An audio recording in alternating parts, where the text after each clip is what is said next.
everyone, and welcome to Prestige Encounters, the Dungeons & Dragons campaign brought to you by Lich Souls Gaming. I am your DM, Michael, and we have an exciting session in store for you today, but before we get into all that, we have a few announcements to get through. First and foremost, a lot of the music you'll be hearing tonight is brought to you by Midnight Syndicate. Midnight Syndicate is a music production group that creates goth, horror, and fantasy RPG music that you can be using at your tables at home. For more information, you can go to midnightsyndicate.com.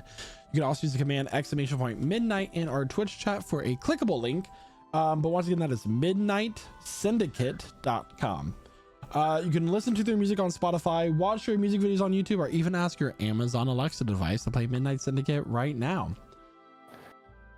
We have some really cool character portraits here. These were all made by Jeremiah, who is our resident character artist here in the campaign. If you want to commission him for his amazing talent at a fantastic price, go ahead and join our Discord at lichsouls.com/discord, or use the command !discord in our chat for a clickable link if lichsouls.com/discord is a little bit too hard for you to do.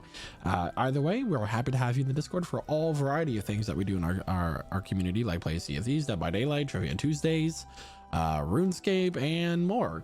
You can even be part of the one-shots that we host in our D&D community that sometimes even affect the lore and history of the world that our players take place in during the main campaign. So it's always a really fun time, always a really great experience for those who join. From what I've heard, they might just be lying to me because I'm the DM generally, but you know. Hey, do you remember that Mind Flare run Asylum and like the giant snails inside that we went and fought?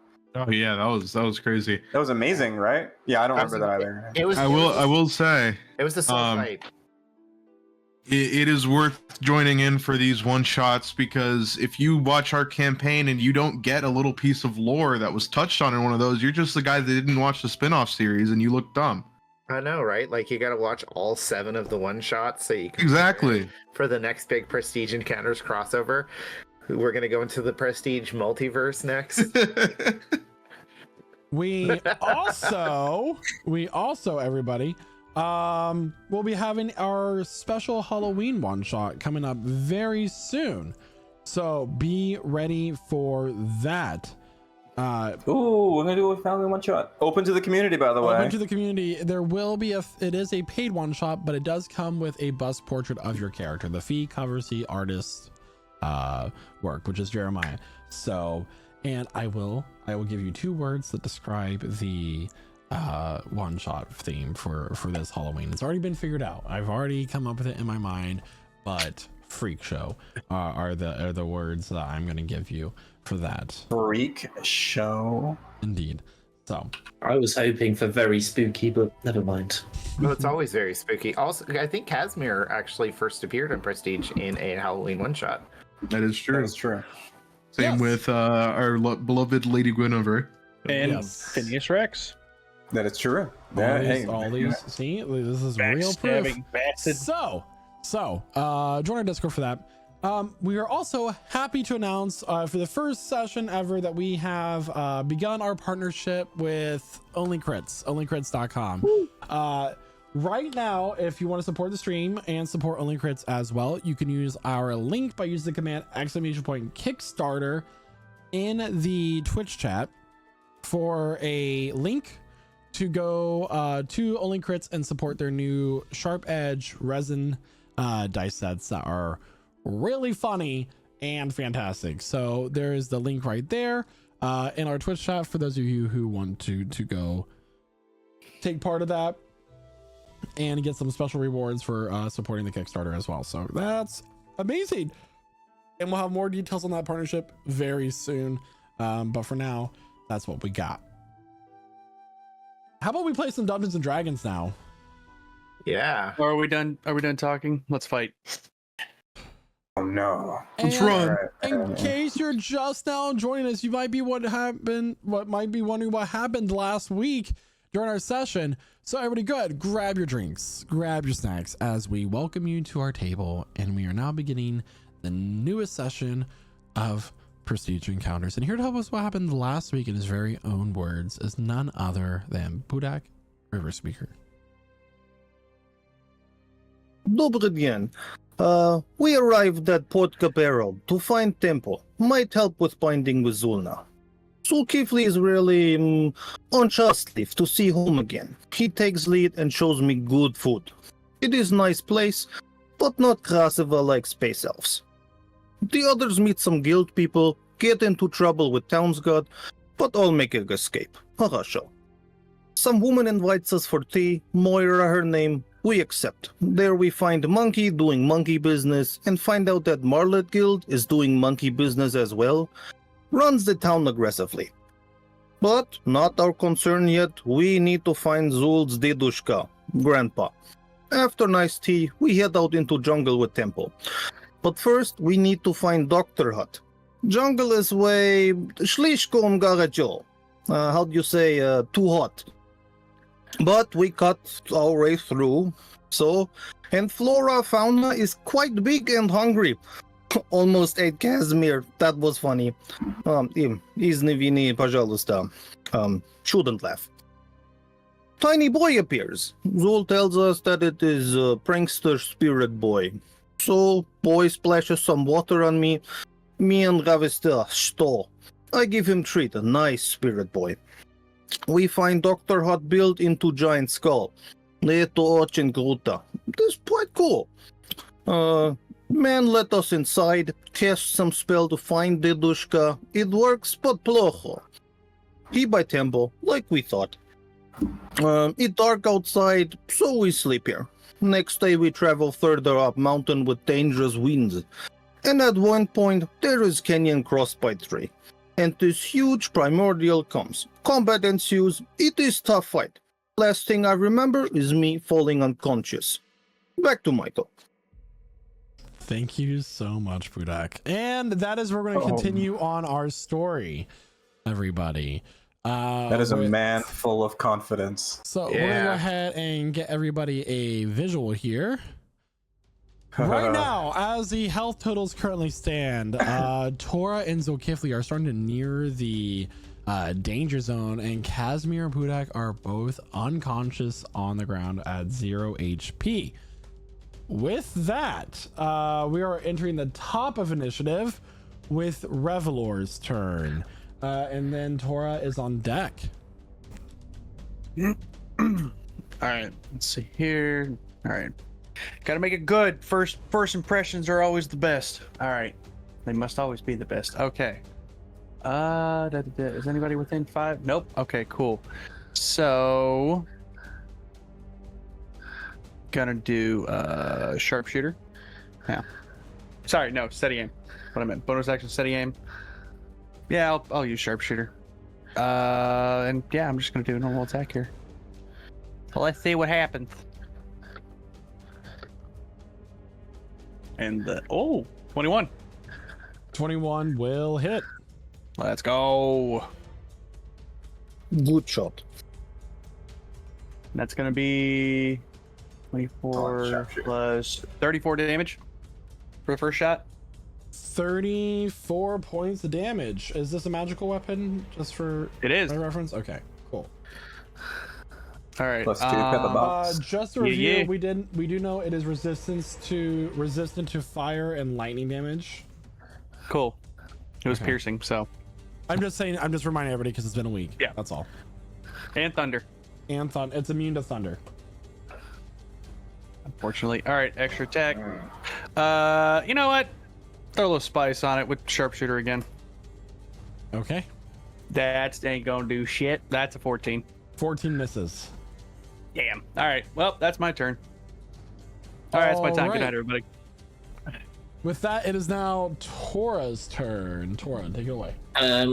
Okay. So I've been deafened by an effect of this creature. Is there any way I can break this deafen, or is it a wait until for the deafened?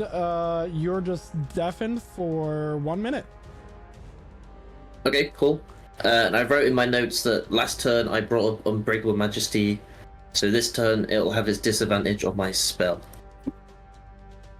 Okay. which I should probably use a spell where I have disadvantage. That's always a good idea. I'm gonna throw a good old confusion at it. A confusion? All right, I need to roll for that because we have burned through all of its legendary resistances.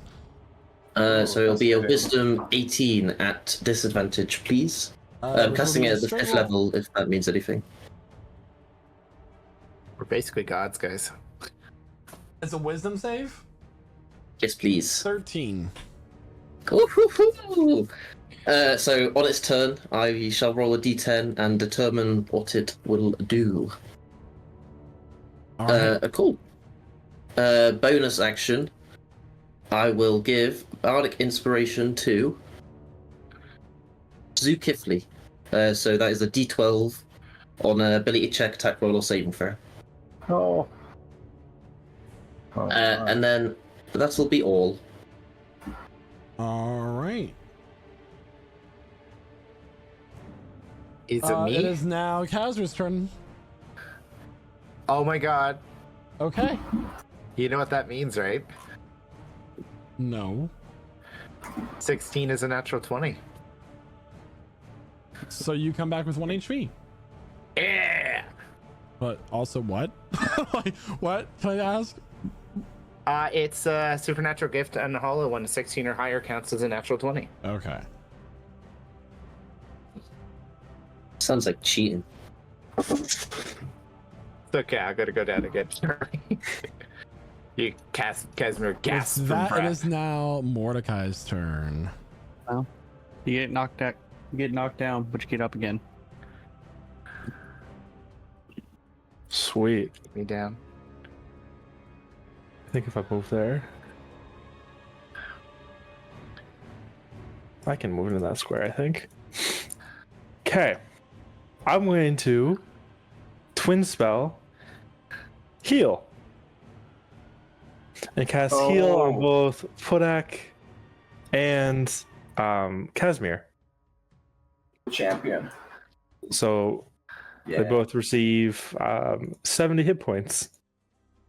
We are so back, baby.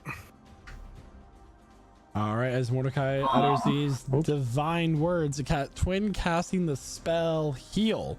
Both Pudak and Casimir are brought back from the brink of death. Casimir is even more alive than he was. All right. Anything else for your turn there, Mordecai? Yeah, I'm going to bonus action hidden step and go invisible again. All right. That's it. Pudak, it is your turn. Great. I was thinking about making death saving throws. Now I have to have the actual round. I got this, bud. Okay. I'll stand up. So let's start with that.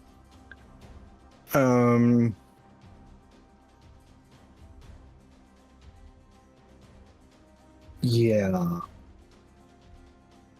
Yes, I'll do this.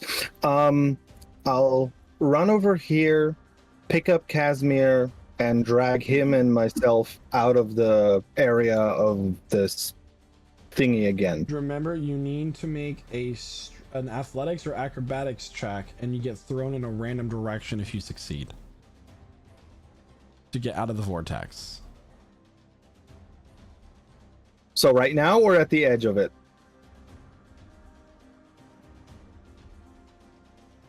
Right now, in order to get, right now you're considered restrained. In order to get out, you have to make a strength check, or that's acrobatics or athletics, your choice. And you get thrown in a random direction. So it would actually be impossible for you to grab Casimir right now. But it does end on the next turn. I can't grab him because that's an action, right? That's the point. You can't grab him because you won't be able to get to him. That's what I'm saying. You are going to fight free from the vortex using the check, and then you get thrown in a random direction. That's determined by a D12 roll.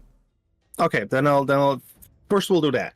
Let's go with that first. Okay, so make an acrobatics or athletics check. The DC to escape is 19. I know that was a silent roll, but it's a 20. A 20. Cool. I need you to roll 3d6 for me, and I will roll the d12.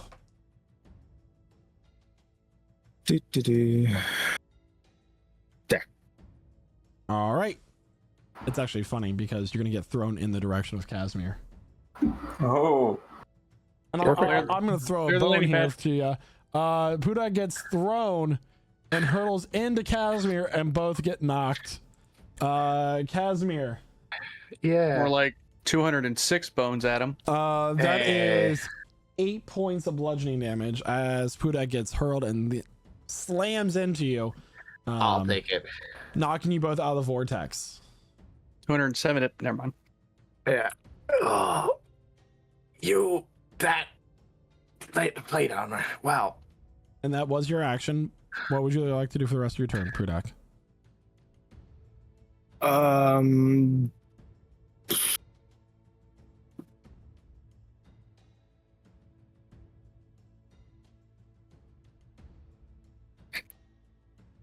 Is that heavy bush or whatever? That is Like- so there's like a fern, and then there's like the tree that's the transparent part. Okay. It lets you see the canopy of the trees without blocking the map view. So I'll just use the not line of sight to hide as Okay. my bonus action. Okay, yeah. All right. As this creature begins to take on the effects of the confusion spell, there is a blur in the trees, something leaping from branch to branch in a rapid motion, and lands on the ground with such grace and efficiency. For those of you who forgot, Kydro, would you like to describe your character? What? I fucking knew it! Let's go! Oh, what? I saw What it. is I this? saw it in the log. I was like, "What was that?" Oh my god. What is this? I knew it. I knew it. He's wearing the shirt I got him. Wait, did you say Kydro has to describe his character? Kydro has to describe his character. It's been a while. I'm fixing this stream. So Jaden's playing Kydro playing someone else? What is this? Are we incepting What? No, Kydro just came back. All right. Oh wow. Oh my So you see leaping out from the tree line, humanoid man, standing not too tall, slightly muscular. You know, looks a little bit abnormal because he's got this line of scales going across his eyes, almost like a mask, right? Huh. And what resembles a goatee of blue scales, blue, white, and yellow, flashing all throughout his hair. Electrified with a little bit of static. And he's wearing this black and white gi. And as he jumps from the tree line, you just see him land this amazing lightning, this lightning smash attack. Of course. Whoa.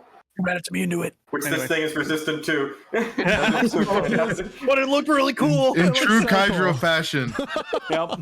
I know what he's resistant to now. It's all part of the What? plan. Ah, you're that guy. We talk about the Kydra special still. Yep. Of course. Yeah, but us newcomers to the party have Ice. never seen this before. Lightning. We've only heard rumors about this. All right, so I'm in the roll 20. Is it currently my turn? Do I get to keep going? It is currently your turn. Yeah, you get your full turn now. All right, You're currently you gotta trying to charge your fix something on Kamehameha. the stream. All right, cool. Do it. Do it. All right, so Kydro's here. you saw that lightning kick land. It did nothing. So we're gonna throw out a few more attacks. The elemental cocktail.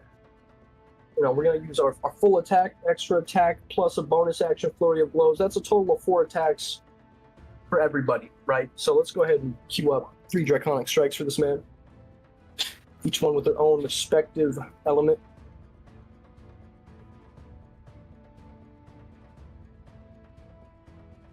So we're looking at 19, 27, 18. How many of those hit?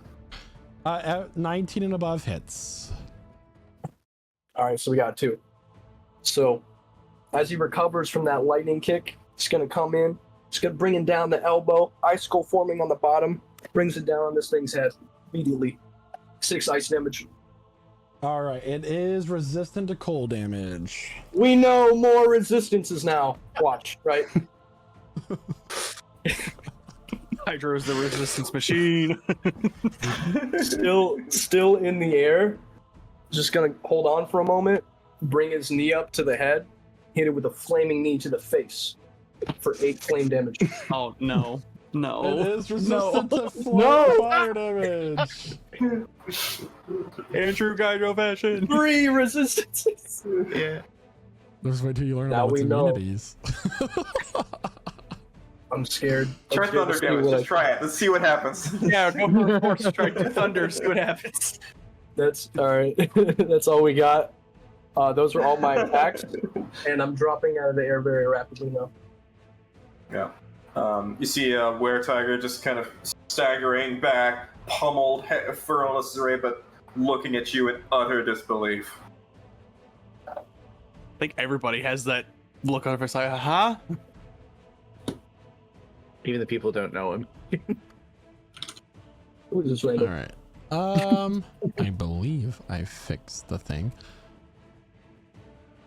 All right. So, oh, good. I did it. Okay.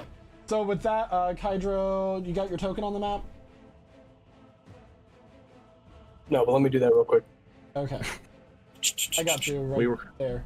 Yeah. Oh, Yeah, in case anyone is for anyone who's watching, the reason we were surprised is we did not know this was happening. No, this is a big twist. None of us were prepared. Michael just saw we were getting decimated and knew we needed some help. Yeah.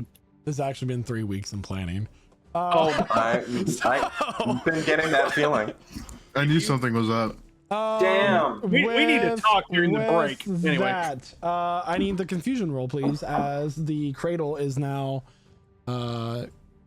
experiencing that effect. I got an 8. Let me read that effect for you. The creature doesn't move or take any actions this turn. Nope, that's a lie, sorry. The creature uses an action to make a melee attack. A randomly determined creature within its reach. If there is no creature within its reach, the creature does nothing this turn. There's only one person within its reach, and it is Kydro himself. Is Mordecai not within the reach? He's I not am visible. He's invisible. invisible. Oh, okay. There we So go. it is going to Sorry. be Kydro. Sorry. This is And the then- Ice Giants all over again. Sorry. And it has no true sight? And Cool. This creature does not have true sight. Mm-mm. It has. Did I fog mention sight. I have dark vision though? I know you have dark vision. Okay, that is a natural 20. I am so Silver sorry. Barbs. Silver barbs. Hydro's back. He's getting protected. Okay, that is going to be a 31 to hit. Okay. Well, advantage to Hydro.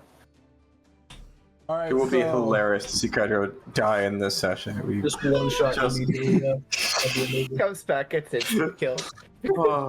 he came all this way. But the thing is, he is now immune to death. He just hasn't told us that yet.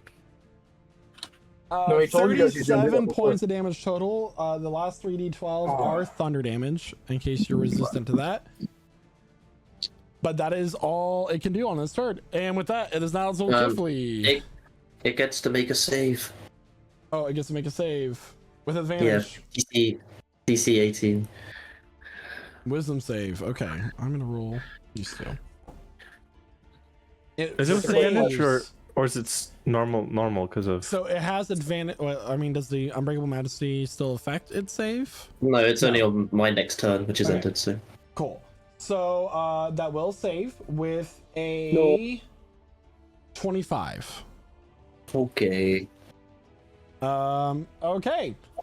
Well, everybody, it is Cool. now Zolkifli's turn. Aspen's on deck, and then we're back to the top of the round. Now that we've gone past the cradle's turn, does that mean the storm that it ignited is now gone? I think that was like yes, at the beginning of the creature's it lasted turn, until it the next does go turn, away. cool. Thank you. Okay, start of my turn. Zolkifli's going to heal 4 points. Let me just update that real quick. Update and boom, had that ready to go. Just absolutely standing in amazement, and then not wanting to waste time, rushes towards this thing and takes 3 slashes with his claws.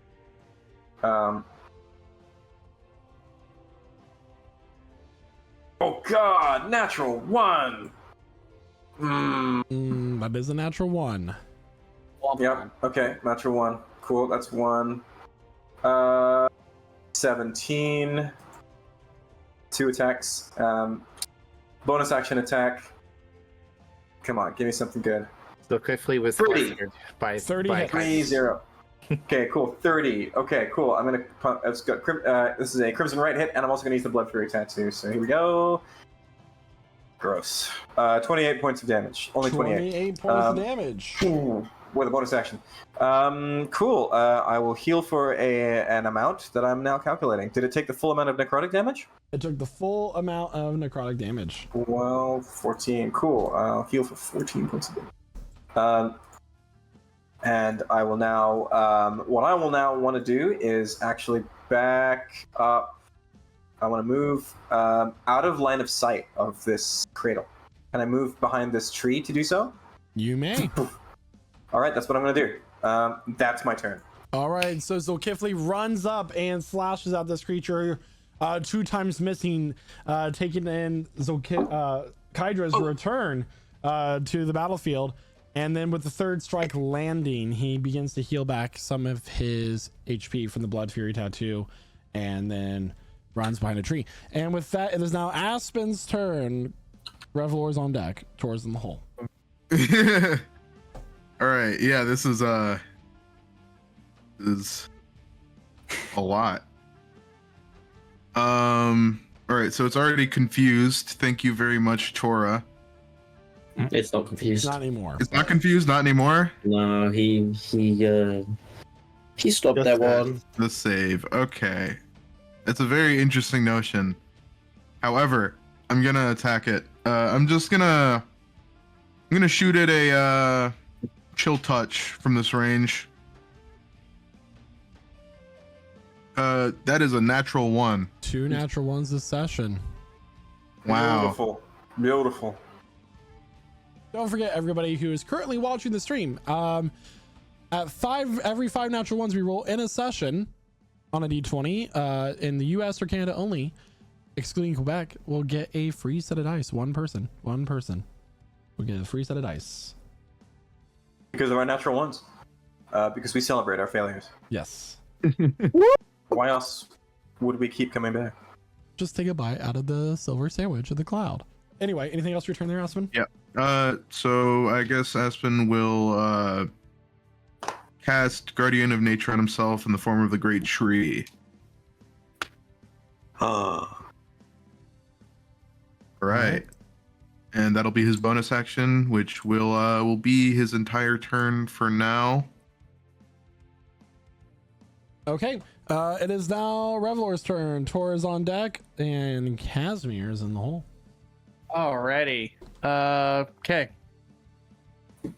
Having to shake off the fact that Kyder just dropped in the middle of the battle, and now he has to take care not to hit him because he's like right there, almost in front of him.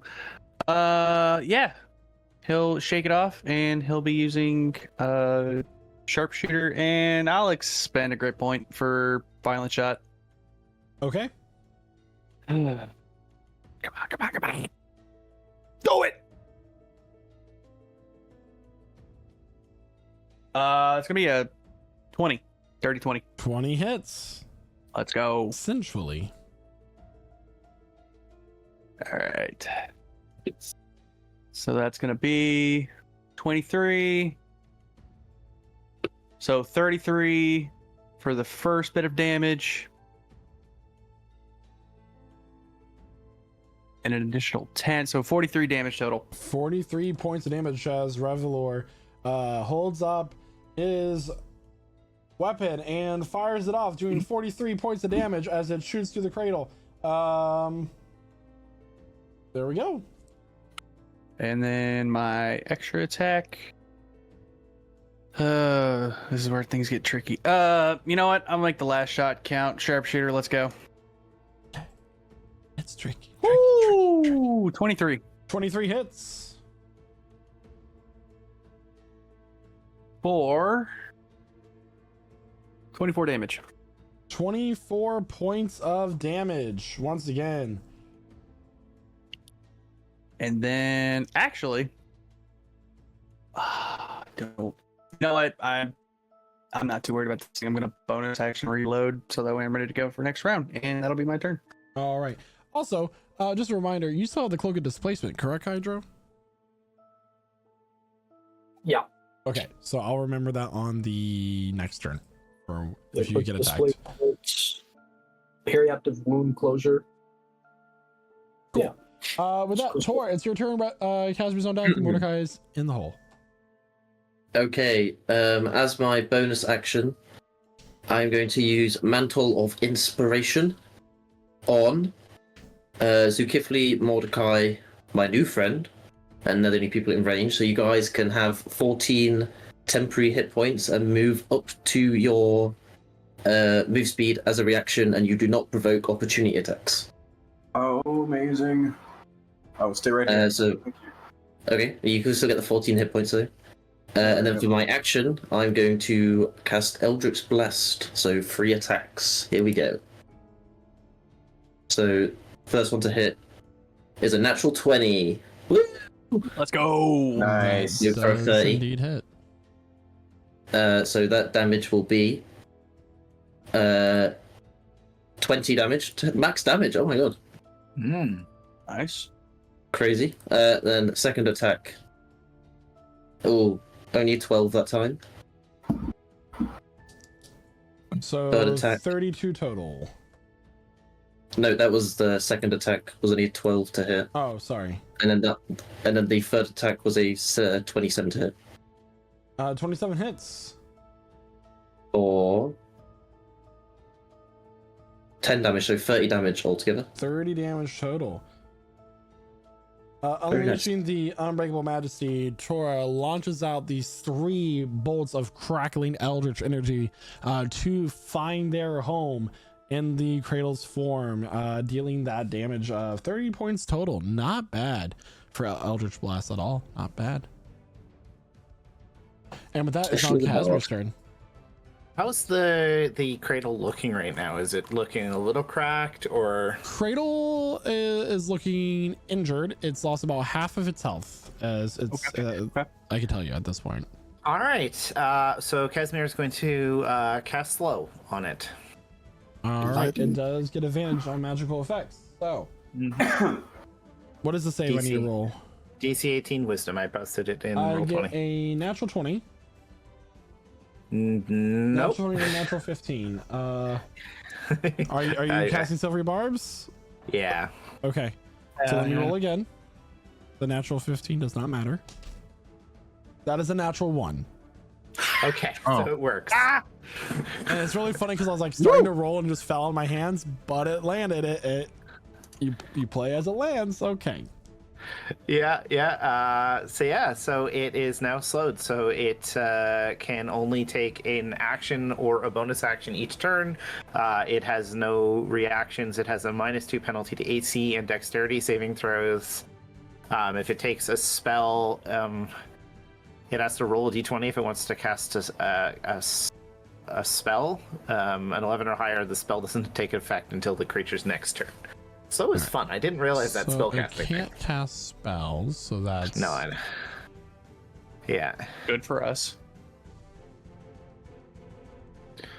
Movement speed is half too. That's cool. Yeah, movement speed is halved as well. Yeah. -2 to AC, very handy.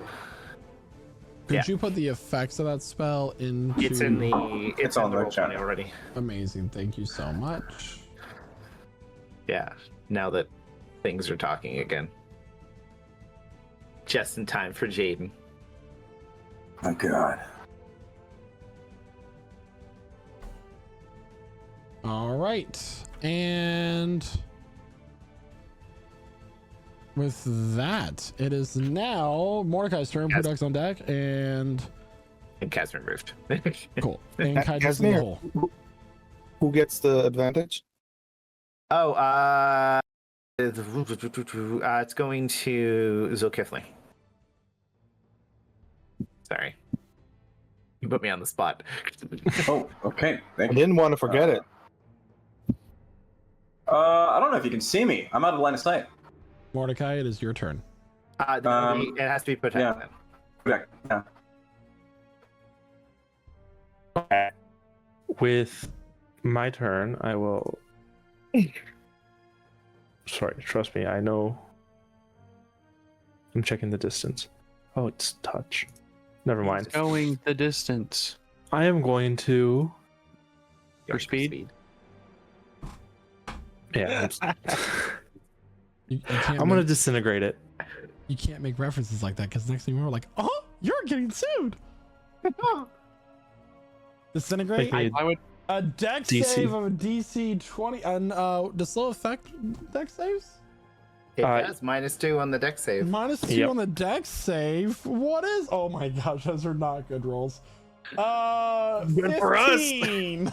15. That fails. That is 78 damage. Yes! All right, 78 points of force damage as Mordecai unleashes his disintegrate spell upon the cradle.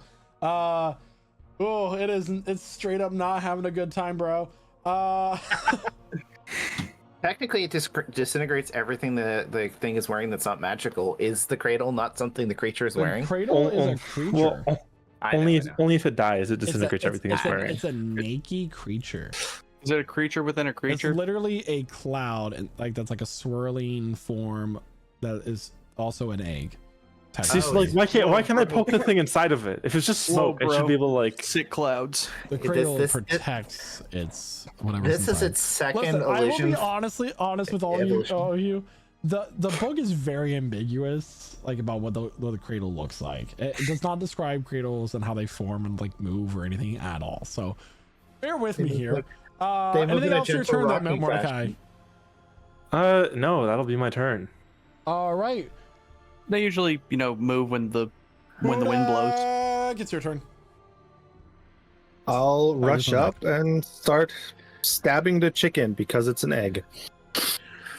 Well, which technically came the egg first? came first. Yeah, okay. this I'm, context. Came before the chicken. I'm just doing all the attacks, okay? Proven. So, First one's at here we advantage. go. That's one. That's number two. They all hit probably. Yeah, the 20 hits too. Okay. Add sneak attack and the strike of the giant. It was immune to thunder damage, right? It is indeed immune to thunder damage. Okay, then let me just add it up for a second. So, as Pudak rushes up to this thing, Zol will use his reaction at the first strike of the flame tongue and use Blood Curse of exposure and remove its resistance to fire for the turn. Does the creature have blood? This creature does not have blood. To amplify the curse and take 8 points of damage, and I will do so gladly. The target now has lost any immunities, by the triggering attack. Never mind. So it still has its immunity to thunder, but it is now no longer resistant to fire until the end of the target's next turn, which is coming up. Perfect. Then I'll add that to. But you get to add all of your fire damage for it. Yeah, perfect. Do you communicate that to everybody? So Yeah. that Yes, fire! Do your fire! Spit up. bah, I'm doing all of it. So 67. 67 points of damage. Oh my god. Guys, I'm That's trying what to do I'm math. saying. I'm just gonna get out a calculator. And it has to do a wisdom saving throw. A wisdom saving throw. Is this a magical Yeah. effect? I would say yes. It's the cloud strike, my feet thing. Magical effect. I think we established that last Yep. time. Yep, I think so too. Oh my gosh. This is what I get for not rolling my opalite die. Wisdom save 8. Perfect. I'm invincible. Invisible. That one. No. Invincible. I'm invincible. Cut to title card.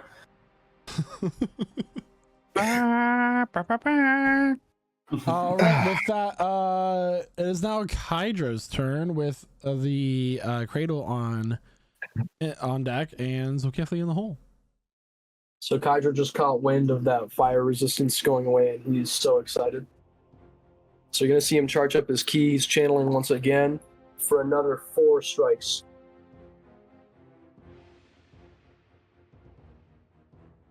Let's go ahead and roll these out. Two Chat, of those will it's hit. not looking good. The 22 and a 19. The 19 just hits. Even with the -2 on AC? Oh, and the 18 hits as well. I missed the -2 on the AC. My bad. Thank you. Thank you. So he's going to definitely feint that first attack. Chambered into 3 flaming kicks. For, let's do a little total up here. It's looking like 28 fire damage. 38 points? 28. 28 points of fire 28. damage. All right. Kydra Just like that, he's unleashing these going. blows on this creature. Dealing 20 points of fire damage. One after another. Okay. It's starting to look real hurt, guys. Anything else return there, Kydra? That's all. All right. It is now my turn. I can only do 1 action per turn. The creature, with its 1 action, is going to once again summon the vortex. So this time, let's see here, 30-foot radius. Does it have to roll for that? It's like a breath weapon. Darn. 2 of them. Uh-oh. Hold on. I just need the token.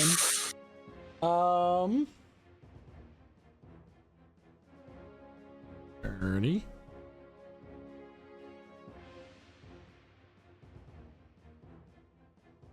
All right, we're gonna put it here.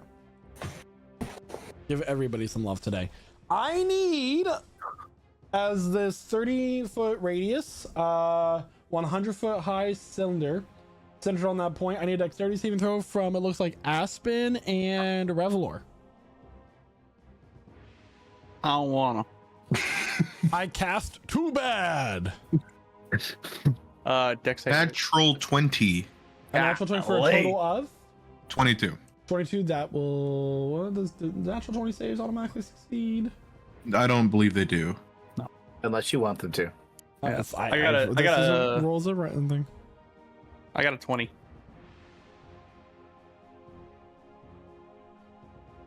Okay, the DC is 25. Oh, god damn. That's fine.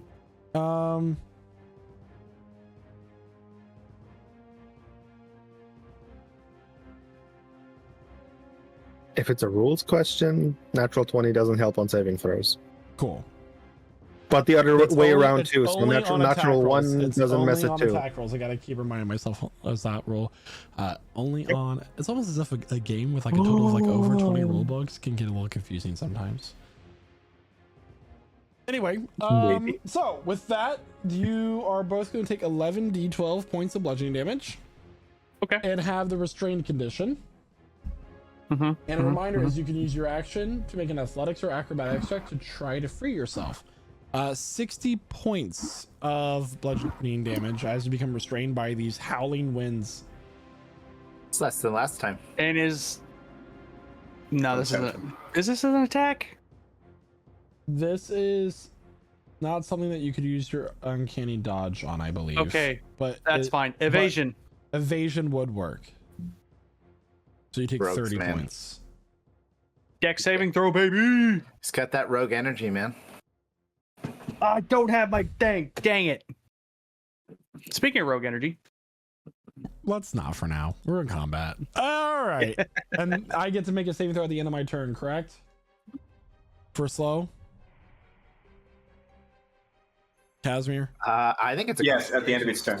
Wisdom save at the end of each of its turns on a successful save of spade. Yeah. Okay. So that wisdom saving throw is going to be a 17. Fail. Failed. All right, noted. It is still slowed. It's now Zulkifli's turn with Aspen on deck, and we're at the top of initiative with Revelor. Okay. It is once again resistant to fire damage. Wonderful. Okay, Zul's going to heal for 4 points, and he's going to pop out from behind this tree. He's going to rush forward 15 feet, take attacks. He's going to attack now with the claws. You can see that suddenly things are starting to get a little bit better, so he's going to chance 14. Nope, but I'm going to add the D12 from Bardic Inspiration to make that 15. Okay. Wait, I'm managed. No, I don't. Never mind. You could still move in the position of it, right? Yep. I'm in position. I'm just going to do this again. And nat 1, 13. Wow, what a day. Bonus action attack. That's better. 26 to hit. 26 will hit. 20 points of damage. Damn, what is my rolls today? 20 points of damage, Right. and I'm going to heal a bunch, and then I'm going to run back behind the tree. And those rolls that I got last session. Yep. Was that the third natural one now? Fourth. Yes. Fourth natural one. Fourth? Mhm. And we're not even an Cool. hour in, everybody. So, yep. Doing 20 points of damage, and that's what I got. Finally, yep. All right. With that, it is now Aspen's turn. Cormac is on deck. Yep. All right. I just have a question about the whirlwind thingy. Okay. Is it a magical effect? Okay. So Like not a spell? it is an ability that it has. It says it conjures a vortex of wind, so I guess it's like a magic, like I mean, it's not a spell. Yeah, It it is doesn't. done That's by not what I'm magic. asking.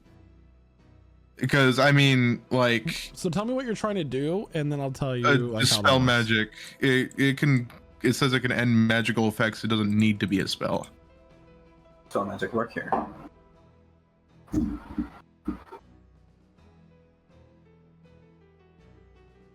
So dispel. Okay, so that's an interesting point. Because it doesn't have a spell slot that you need to roll for. Hold on.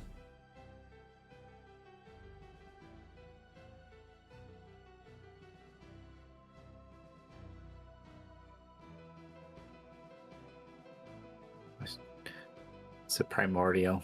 I feel like it's manifesting the nature itself.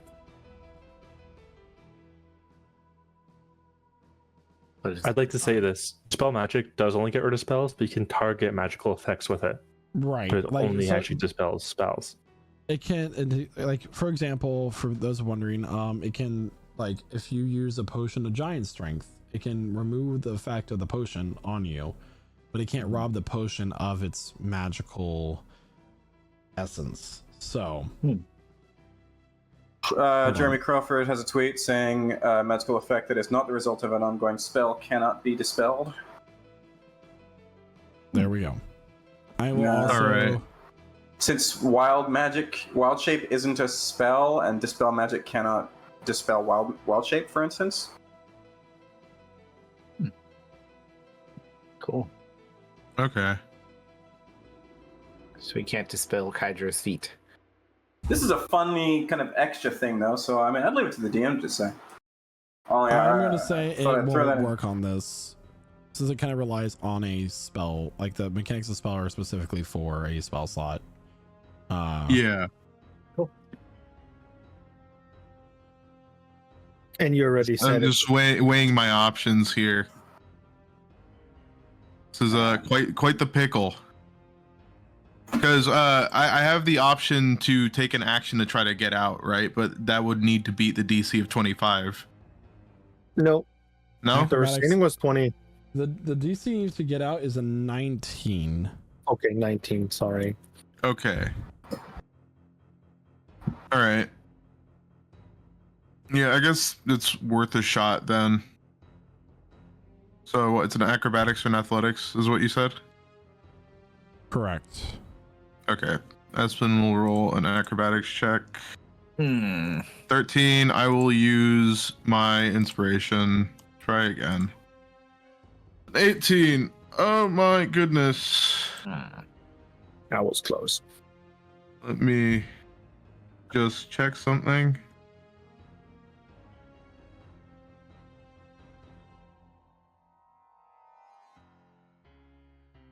Yep, doesn't look like there's anything I can do.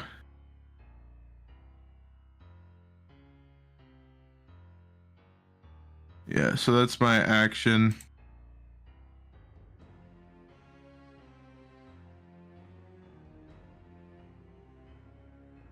Yeah, that'll be all. All right. With that, it is now going to be Reveler's turn with Tor on deck and Casimir in the hole. All right. Well, obviously, first things first, I want to try to break out of this thing.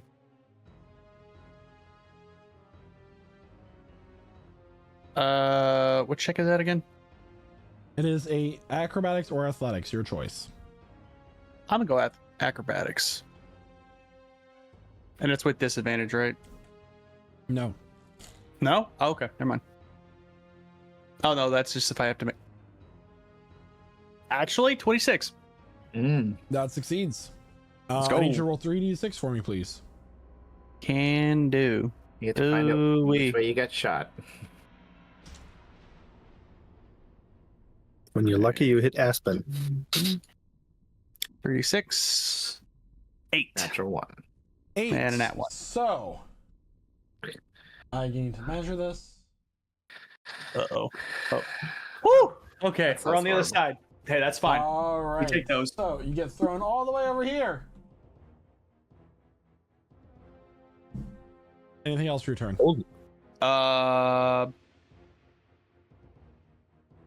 Can I still take my action? Or is that it? That was your action. Okay. Your Oh. bonus action. Well, in that case, I've been saving this, so I'll go ahead and use it now. Actually, no, this doesn't even take a bonus action. I'm gonna use action surge. I thought there was like some crazy mechanic coming. Not just action surge. Okay, Yep, so so- I will say this. I'm not saying you can't do that. I just need to clarify a thing on the map. You Yep. are currently behind a giant tree root. That Never should mind. technically be difficult terrain to go over. I didn't specify that when Mordecai went back there. Then.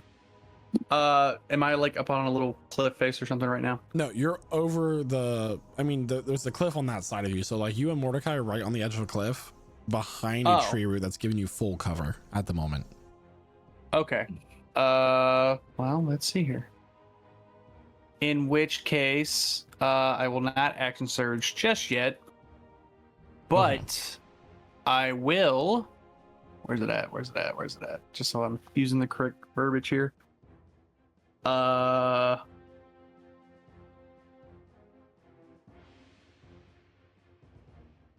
Why can't I find the thing?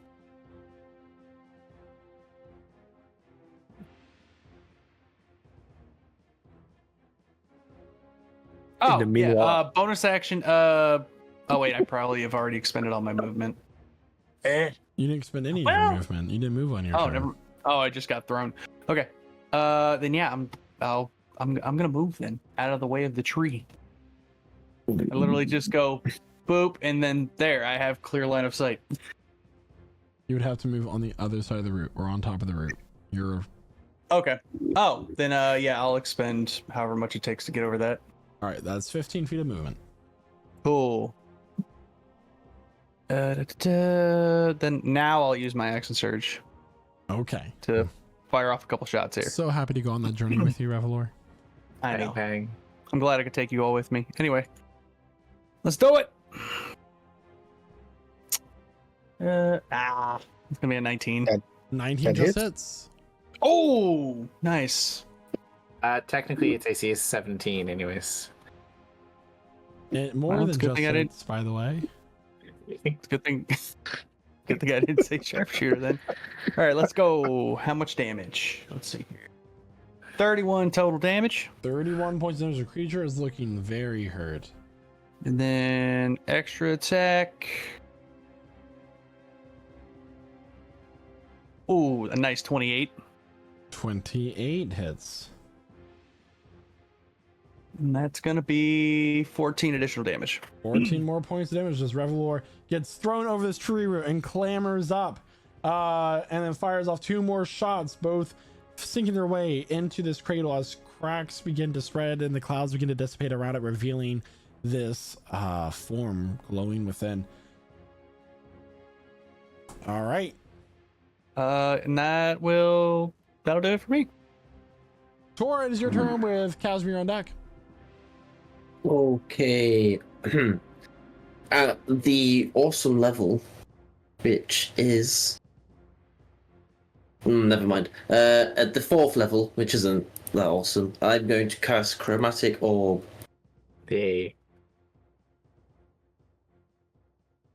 For a 28 to hit. 28 hits. I'm going to do acid damage. I know you meant to say that beforehand. That's my fault. I do apologize. So 29 acid damage. It takes all of the acid damage. Very nice. Ooh. Oh no, we've got Takes those. all of the acid damage. There's a Red joke Law in there somewhere. can have my inspiration, and that'll be all.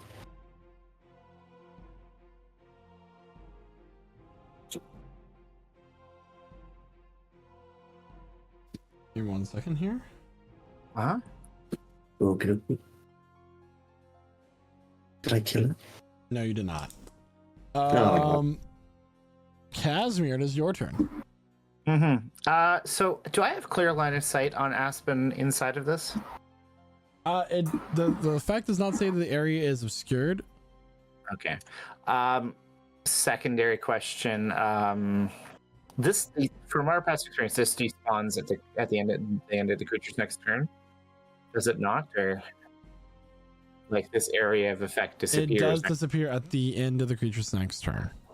Okay, so there's no benefit to me getting Aspen out of there right now. All right, so let's do a chromatic orb at the 4th level. With Casimir seeing acid worked, he's going to do it as well.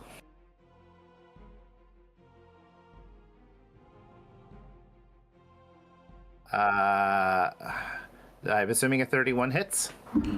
31 does hit. Okay, it does 22 acid damage.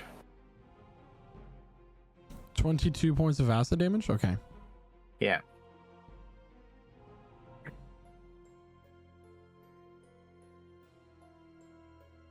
And yeah. Doesn't. Yeah. Okay. Go ahead. Doesn't really have anything you can do for a bonus action. Yeah, I'm actually going to reactivate my Blade Song because I was technically incapacitated. So yeah, go from there. That is my turn.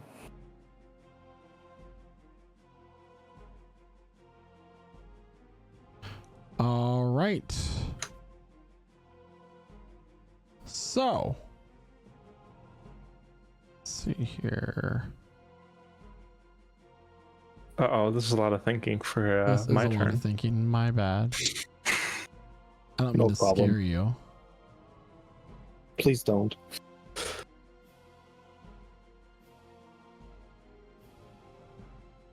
Hey, new guy. I need one more second. Let's get into flanking position. All right. So, as this acid sprays across the cradle, that'll be just enough to bring it down to 0 HP. Does that count as a kill for me? That does count as a kill, as it is its own independent health pool from the main target. So, as the light begins to shine across the cradle's form, and it dissipates. The new creature comes into view, laughing as it takes on its now true form. This form of this creature that is made completely seems to be made of air and clouds, and these bright blue cerulean eyes as it laughs maniacally. That's not right. Oh no! A thing happened and it went into the map layer. Yeah, we just went green mode. There it is. Oh, yay. Oh, it's a lady primordial. Pudak, Wow. this is your job now.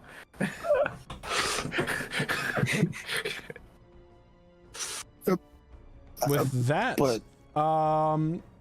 she ugly. What are you talking about? She's elegant. Pudak, She's made of do your little- worst. Do your worst, man. I need to roll a hip pull. Nice. Well, I'll just stab her. So okay. Oh, I mean, do what you want, but buy her a drink first. All right.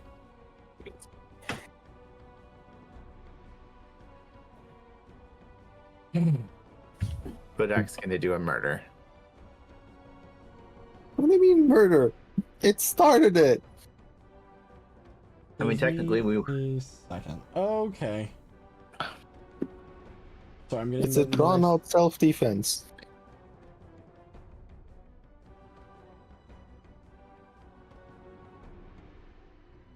And with that, it is now Mordecai's turn. Budak's on deck. Great. I'm gonna move up closer, and I'm going to twin spell haste on Pudak and Zulkifli. Oh my god. What was that again? So I will say that slow does not affect this creature. The effect of slow has ended.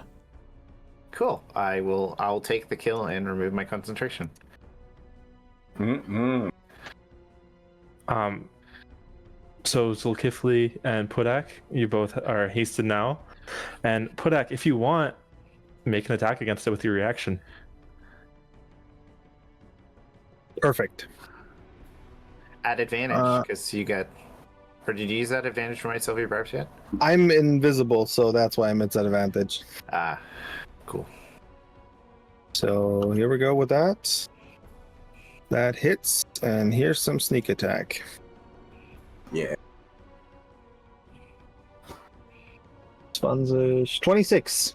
26 hits. Oh no, 20 does the 24 hit. Let's start with 24 hits. 26 points of damage. that. Is it still fire resistant? It is. Then 26. All right.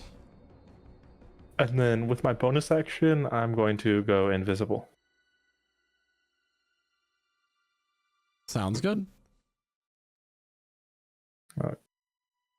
And that's it. That's my turn. Pudak, it is on your turn. Kaidra's on deck. Can I get over the stone on this side? It'll be difficult terrain. It is a large boulder, a large rock. You have to climb up and over it. So that's 30 feet total. Yeah, that's okay. So I'll run up and on my way down, jump at it and stab. Okay.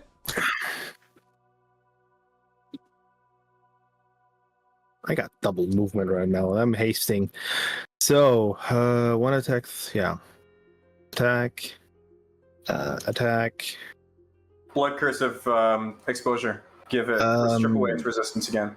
I'll take the damage. I take 2 points of damage. Haste attack. Bonus attack. Good lord. So it's going to take full fire damage. Does it 20 hit? 20 just hits.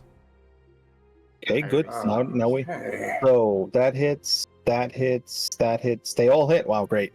Adding sneak attack, adding strike of giant, and you know what? I heard 3 smites. 1, 2, 3, and now math. Oh god, I love paladins.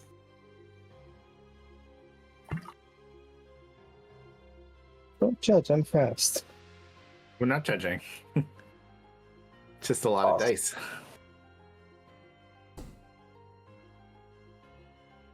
Nice. Paladin with haste, man. 5 attacks, 3 smites, full damage from Zul. Jeez.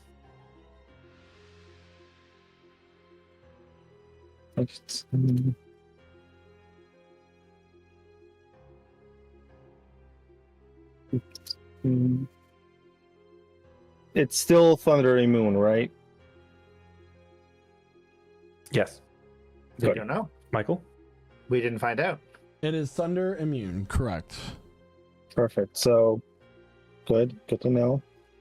1 plus 2 plus 10. That's 145. Yeah, baby. 145 points of damage. All right. That's a little bit of damage. And it still has to do a wisdom saving throw. I think that's a new campaign high now. Well, that's not in one turn. That's not. I mean, not one turn, but one attack. But that is a lot in one turn. The wisdom saving throw is going to be a 16. Great. I'm staying invisible. Or Okay. turning invisible again.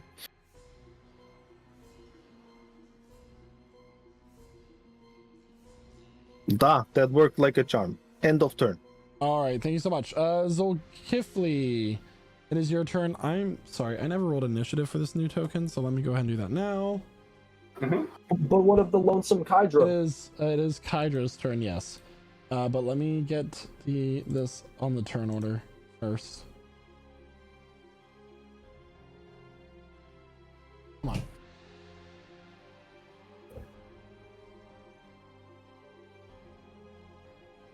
Twin spell haste, so good.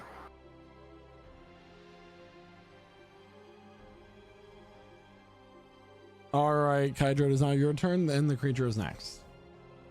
All right, so Kydro, who feels he's now got a good read on this creature, is going to bring his arm up into the air.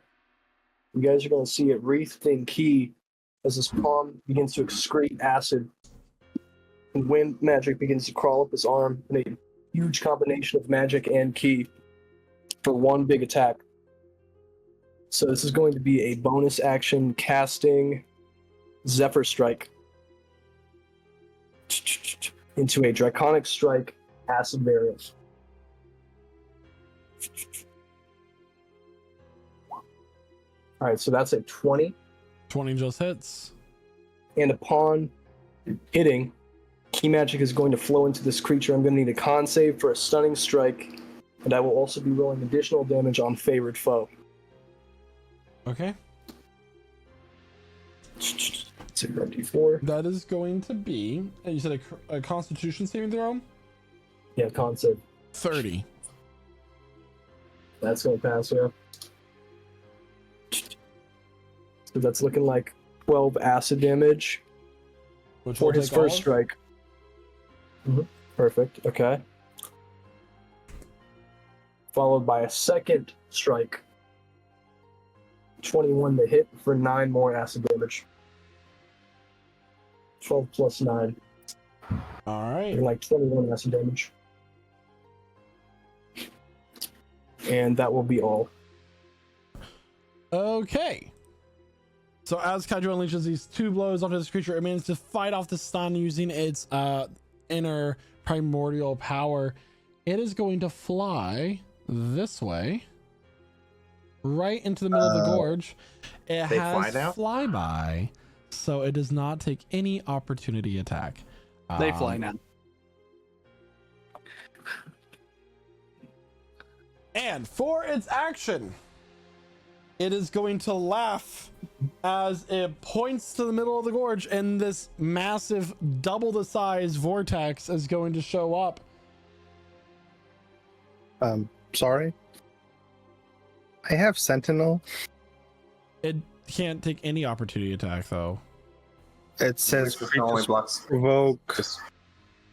I'll read it out. Creatures provoke opportunity attacks from you, even if they take the disengage action before leaving.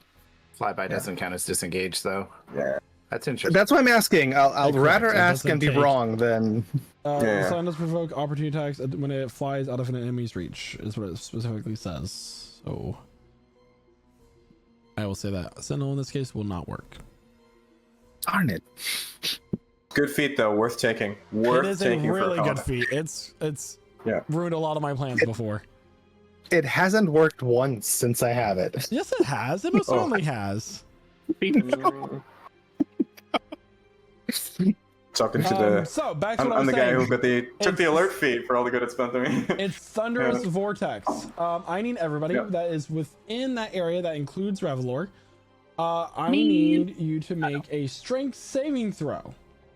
Oh, Seriously? it's not my I'm worst. lo- It's not my best. Let's go. Am I in the like? It's partially in my circle that would hit me, right? In my square. Oh, that's with my proficiency. I'll say it Gross. doesn't I hit did. you, Casimir. Okay. So the strong one is safe?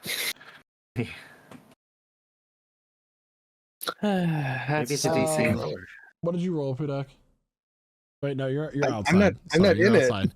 Well, why are you asking if you're safe or not? That's what I mean. The strong one is outside. Yes. Me. Okay. Safe for me. So, Yeah. by a show of hands, everybody who did not roll a 24 or above on that saving throw, raise your hand. It's affected. All right, Tora also failed. So, everybody, I believe.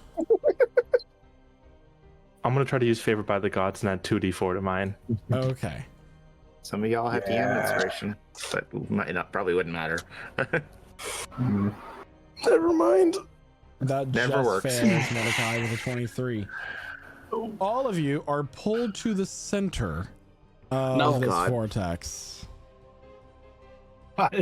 Oh. Oh God. Aspen gets Pulled to the pulled center. in. Tora, Zulkifli, Mordecai, okay. Kydro, as close to the center as I can get you all. Oh no. Oh, God, this villain. Oh, Hey, we're all Um, together. That's step one. Plane shift now. Now, I need all of you to make a Constitution saving throw as thunder erupts in a 30-foot radius from that point. oh, I'm good at that's my best one. So here's hoping. That was a bad con save. Ooh, 22. Wait a minute. 25. Nope, that's a 14. God. Yeah, you're plus 70. Still Zulkifli is the only one to succeed. The rest got a of you 24. are stunned. Does a Wait, 24 what'd you- is 24 is the minimum, so congratulations, you also succeed, Mordecai. So, in addition to being stunned, you are going to take some thunder damage. I can take it. 52 points of thunder damage. Oh, I am down. Maybe not. Can take that. Ooh, Half if you succeed. hey. Half, so the No, thunder we damage is succeed. just from is just flat. The Constitution saving throw is just for the stunned condition. Oh, Oh, so I'm just gonna take that damage anyway. You just take that Okay. damage. And this is it's just like the previous vortex Got where it. I have to re-roll to recharge. So, Got it. You first. cool. Sorry. So, yes. If you fail that con save, you are stunned until the end of your next turn. And now it's going to use its bonus action. I hate to ask, Mordecai. Yeah. I gotta make a con Yeah. save. Yeah, I hate to ask. I don't know if you can. Yeah, no. But I do have I mean, What is it? Magical guidance, and I can you guys- re-roll it. You guys are stunned anyways. What's the difference? Oh, No, he's not stunned. I'm not stunned. Oh, you Made made it! it. That's a 28. That makes it. Oh, okay, still hasted. Okay, thank God, I'm not stunned yet. All right. Haste, losing, terrible. Oh my Great god. order of Dungeons and Dragons operations. However, I'm still getting my bonus action. Cool. And so another fog is going to show up within the area. And it is going to go. And before you freak out, I need to adjust the visibility of this one. I feel like this is like a we've now upgraded from like a shell to like a Dark Souls boss, and we should have just left it alone. This isn't just any fog. This is advanced fog. It's going to get both Pudak and Casimir in this one. Uh-huh. It's going to this magical cloud that fills the area in a 30-foot radius sphere. I need both Pudak and Casimir to make wisdom saving throws, please. Uh-huh. Is Against this a fear? charmed effect? A sphere. Is this a charmed effect? It is a charmed condition. All right, so I have advantage, but my wisdom saving throw sucks. So that's 1. That's a natural 1 for the second one, so 16. 16 will fail. I'm immune to being frightened. It's not frightened, it's charmed.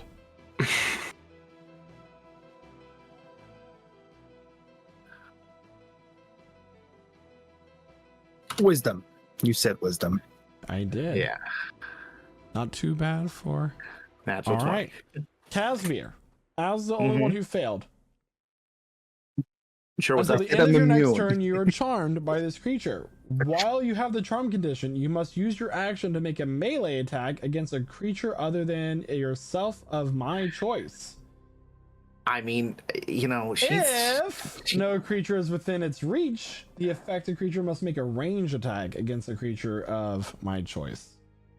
a ranged Throwing attack, not a its spell attack. weapon if necessary. I mean, I got ranged weapons. This is fine. I don't think it's a proper fight unless Casimir gets charmed. I mean, like, Casimir's seeing like a giant cloud Another- lady. She's definitely his type. Another important distinction is that, Pudak, you are immune to this fog of deception for another 24 hours as you have succeeded against it. So I'll Okay. just take So- a very deep breath and go. Basically, you think take a it's deep summer. breath and you blow some rings out from the fog that you just inhaled into your lungs. Yeah, and I go Um, like, I think it's summer. And with that, it is now Zulkifli's turn as you and your party members begin to plummet into the gorge below. Thousands of feet. Oh, that's new. Oh, that is thousands of feet, you said? I did not say thousands. I'm saying it's a very far drop. Michael, Oh, I do have wings, so I'm flying. Okay. And you succeed on your okay. con save, right? Yep. Cool. So, cool. Do you want to tell Some me of about the you- fall? Or Or are we on coyote time and we don't stop falling until we notice that gravity's about to act? Like- so I believe it's 30 feet in your first turn that you begin to fall.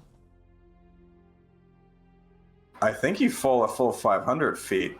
Oh, then it's 500 right, feet. Immediately, but I don't know. I mean, whatever the rule is. What's That's the a good deal? question. I believe we had this during What's- our Griffin fight against the. Yeah, dropping should be you fall down. It's max velocity instant. It's like 500 feet per turn, something like that. Everyone falls right away. All right. So yeah, everybody goes down 500 feet. Yeah. Is it a full 500 feet? Tell me how much D6 At of the bludgeoning end- damage are we okay, getting? Oh my gosh. So what we established previously is that Yeah. it's 500 per turn.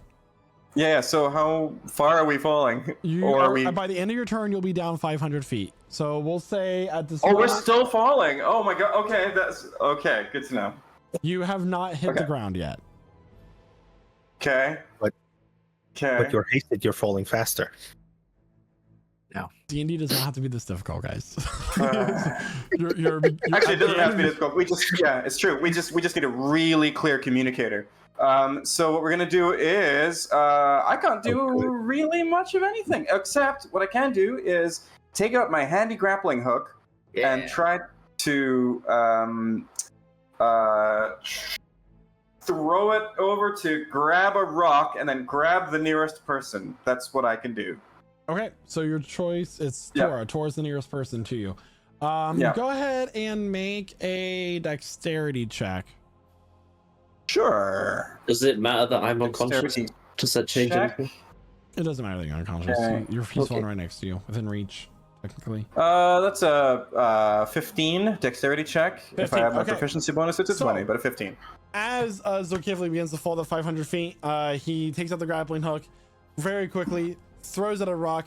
It begins to fall down the rock until it finds its catchy moment, and the rope goes taut. At this point, he will grab onto Tora, and they will both swing pretty hard, but you'll come in contact with the rocky gorge about 400 feet below the current battlefield. Okay. Slamming into the rock. I will give you both some bludgeoning damage. Just so Kifley, I'll say that you kind of guard Tor from the hit, the impact. Yeah. Taking the blunt impact yourself. If you're okay with that. How much bludgeoning damage? Sorry, do I roll it? I'm getting my dice to roll it. Okay. And with that, that is going to be only 16 points of bludgeoning damage. Not bad. 16. 16. Halved to 8 thanks to my feral hide. That is correct. Unless you're going to tell me it's a magic cliff. Hey. Hey! Oh no! Shit, punch us back. Okay, so thank you. All right, just updating my health now. His name is Cliff, and he is magical. This is actually a shrine and a holy site, so it's radiant damage, not bludgeoning. If that was my action, I don't really have much else besides holding on to Tora. Okay. Yep. Aspen. I have a feeling I know what you're doing. Believe I'm stunned. You are stunned. So you'll fall the full 500 feet, and then you will lose your stun effect at the end of your turn. Okay. All right. And Revelor, are you stunned? Yep. All right. Full 500 feet. You haven't hit yet, right? A death save, please. And you're no longer stunned at the end of your turn. Okay. Revelor's having that. Oh God, this again. Did jumping that from go cliffs, man. through for you? Thank you. I got it. Appreciate it. Casimir. All right. I so need the a only range person I attack can against Pudak. Pudak. All right. So Casimir is going to pull out his trusty +1 longbow. A I weapon that just I never realized use. Alpha Strike is back at the moment. Yeah. Does a 21 hit Pudak? I'm still hasted, so no. Bounces off your armor. I'll attack it. Wait, do I not have extra attack still? It is your action that you're using. So if you get 2 attacks in one action, then yes. But if you don't, then no. Second attack misses. All right. You got 2 ranged attacks? Cool. It's arrows. It just. Thank you for the visual. Mordecai, who's not stunned and has wings. What are you doing on your turn? That's a really good question. I will say that Revelor is not within your reach, and neither is Aspen. But Hydro is.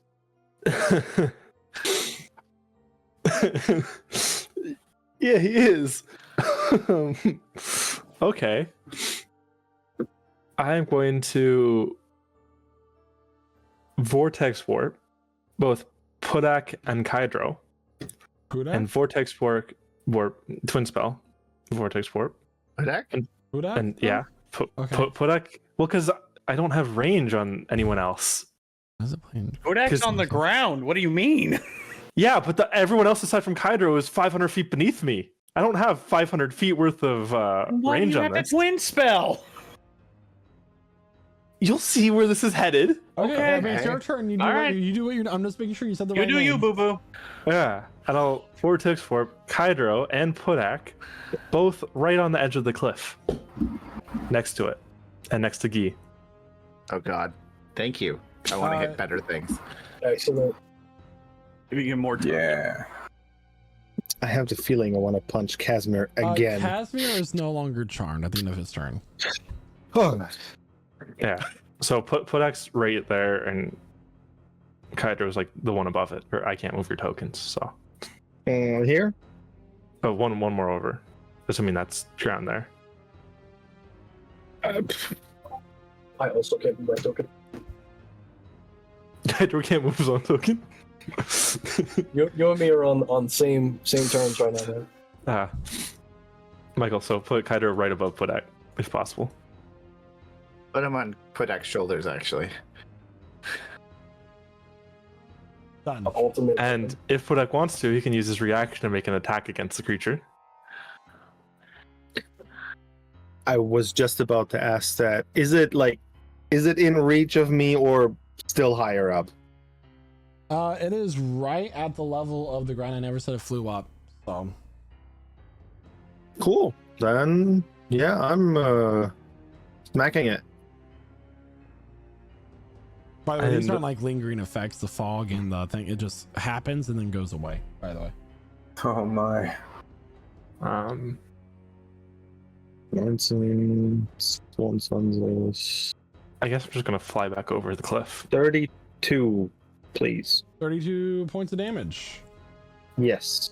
All right. Um, And my invisibility traps. And it's your turn, Pudak.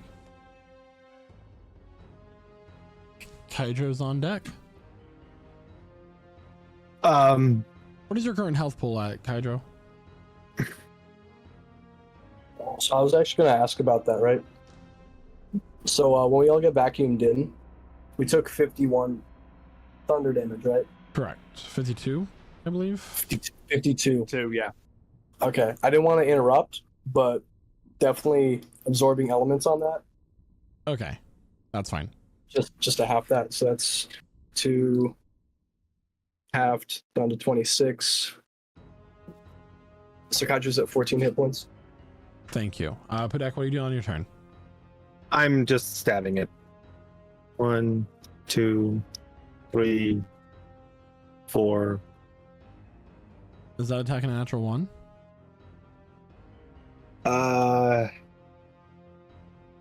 I don't have any advantage. So we are giving out a set of dice today, everybody. Yeah. Be ready to enter in a keyword during our mid-session break at 10 o'clock Eastern in 30 minutes. 30 minutes. One sneak. One strike. That's pretty much all I'm doing. And 3 out of 4 hit. Good. Calculating. Bad news. I don't think I can do the blood curse of exposure from here.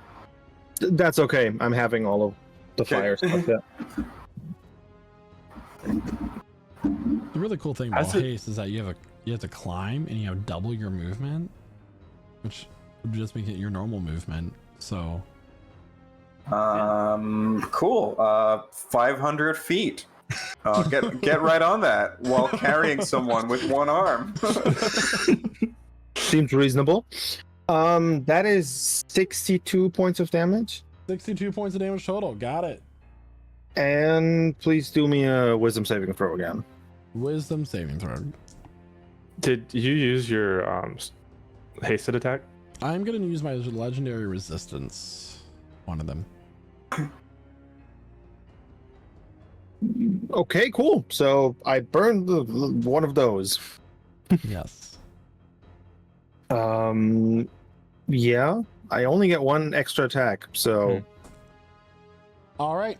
It is now Kydro's turn, and then I'm on deck. Whom I believe is stunned, right?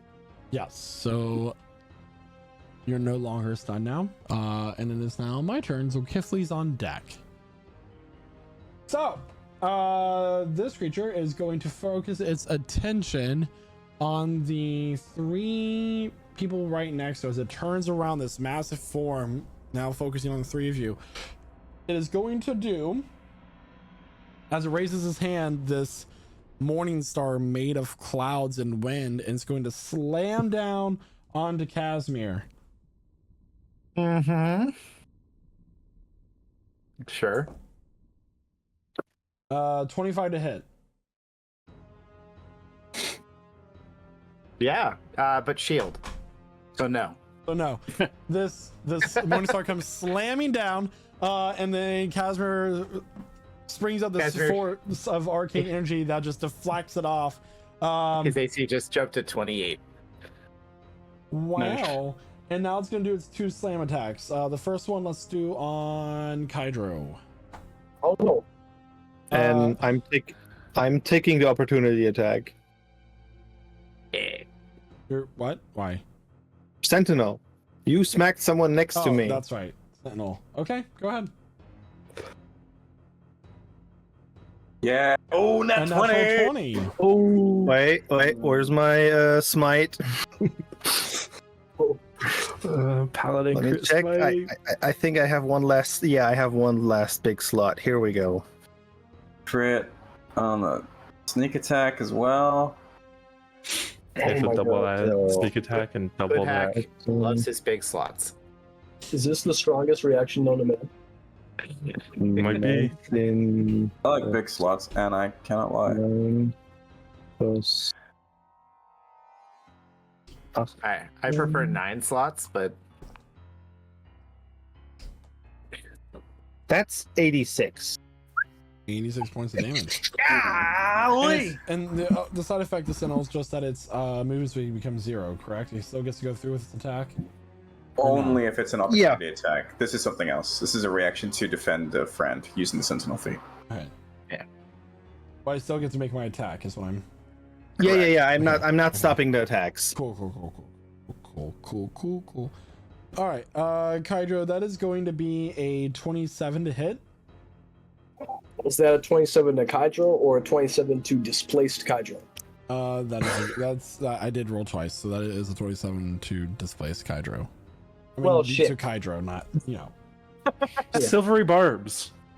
Oh, And That with is that, I'm also. higher?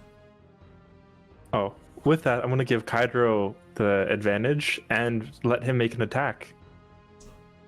If he wants. snap. wait, really? So, yeah, make one single attack. Before he crushes, she crushes you. That's kind of awesome. This big cloud lady's about to step on you. Any attack. Could have been me, not him. I'm sorry, what? What So happened? Blacked out. It's like an action, right? So I should be able to use like anything. It can't be a spell. Has to be just Can't be a spell. This might need a Michael ruling on this one because it's a feature. Can I use Breath of the Dragon? Not a Eh. spell. It's a one-action feature attack. Does your effect say it has to be a melee attack, or just says? If you cast spells, has to be a weapon attack. has to be a weapon So- attack. But your fist. A breath weapon. Oh, Let's not get into Oh, semantics. Your fists shit. are weapons. Okay. he's technically correct. Which is the best kind of correct. Palm. He's gonna hit him with the acid palm. Yeah. 17 does not 17. hit. Misses. Well, shit. Okay, so But it's definitely cool. as this Wait, Morning wait, Star wait. comes slamming, guys, this is the longest turn ever. As the Morning Star comes slamming down and flies off of Casimir's arcane shield, it's going to take his hand and side sweep Kydro, dealing 27 points of force damage as Pudak launches at it with his flame tongue blade. 27 points, and that knocks you unconscious, I believe. Is that correct? But you So get I back- didn't take into account the temp hit points that I was given earlier. So that left me with 28. So I'm now at 1 hit. Cool. I get one more slam attack. This on. is going to be made against Pudak. That is going to be a 35 to hit. 35. Yeah, that's a close call. I rolled very bad. However, that is going to be 24 points of force damage total. And that's it. 24. Okay, cool. 24. And with that, it is now Zolkifli's turn. Aspen's on deck, and Revelor's in the hole. Nobody is stunned now, I believe. So that's that. Okay, Tora's not stunned. Okay. He's unconscious. He's not stunned. Oh, okay. That's still bad. Okay. Well, fine. I'm gonna, if I can, I'll kind of just lash Tora to my body and start climbing. Like full action to climb. My full movement would be 110 feet. Okay. But I'm climbing, so that would be halved to 55. Correct. Can I dash? I will allow dash. Or is it my action? Okay, Yeah. cool. So it's 110 feet up. All right. I'll say that gets you a quarter of the way. And you're I believe it's a fifth of the way. Please, thank you. Yes, I appreciate about that. 400 feet since you kind of used your grappling hook mid-fall. I gave you a awesome. 100 Okay, foot, awesome. grace. But you still have Love your it. hastened action as well. Oh, I do. In that case, I dash again. Which is another 110 feet on top of that. Halved to 55, so 55 feet. So now I'm I'll say 165 feet Correct. higher. Yep. So Yeah. 400 feet, 165. That is 330. What? 235 now that you're down below. Okay. Okay. Two more rounds. That's my turn. All right. With that, Aspen, it is now your turn. As you fell at the beginning of this turn, you are going to hit the ground at the start of your turn. Oh, like, okay. And I believe it's a maximum of 20d6 damage. yeah, it was only 700 feet.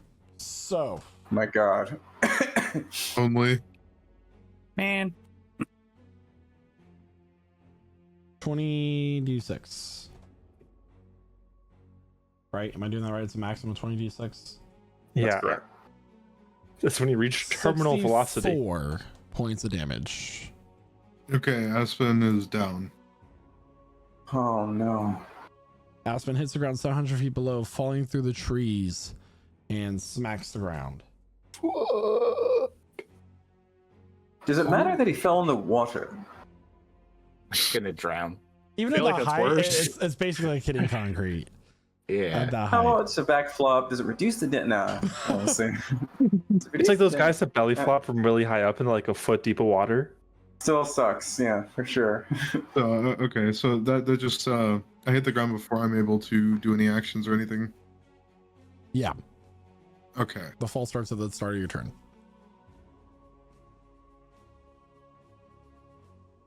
Revelor. cool. Wait, you said this is the fall. The fall is end? going to hit you too. Okay. There's nothing absolutely I can do whatsoever. That is Wow. 82 points of bludgeoning damage. Uh-oh. I'm down. God. That's Thanks. Wow. Actually, that's something I could have done, but nope, apparently not. Tor, I need a death save. I think Tor, you might I need think to. Yeah, he I'm gonna be messaged he's rolling. having a thing. I'm going to roll for Tor's death save. Noted. Okay. It is now Casimir's turn. All Still right. breathing. So Casimir can see Kaijiro is down. And down below, two of his friends have crashed into the. They've fallen through the trees. You don't quite know what's going on down there. Okay. How's this creature looking? It's pretty good. This creature's taking quite a bit of damage. Okay. It's still so standing pretty strong, but it's taking quite a bit of damage. All right. So let's see. He's going to pull out the singing blade and activate the tango. Okay. That does acid damage. Okay.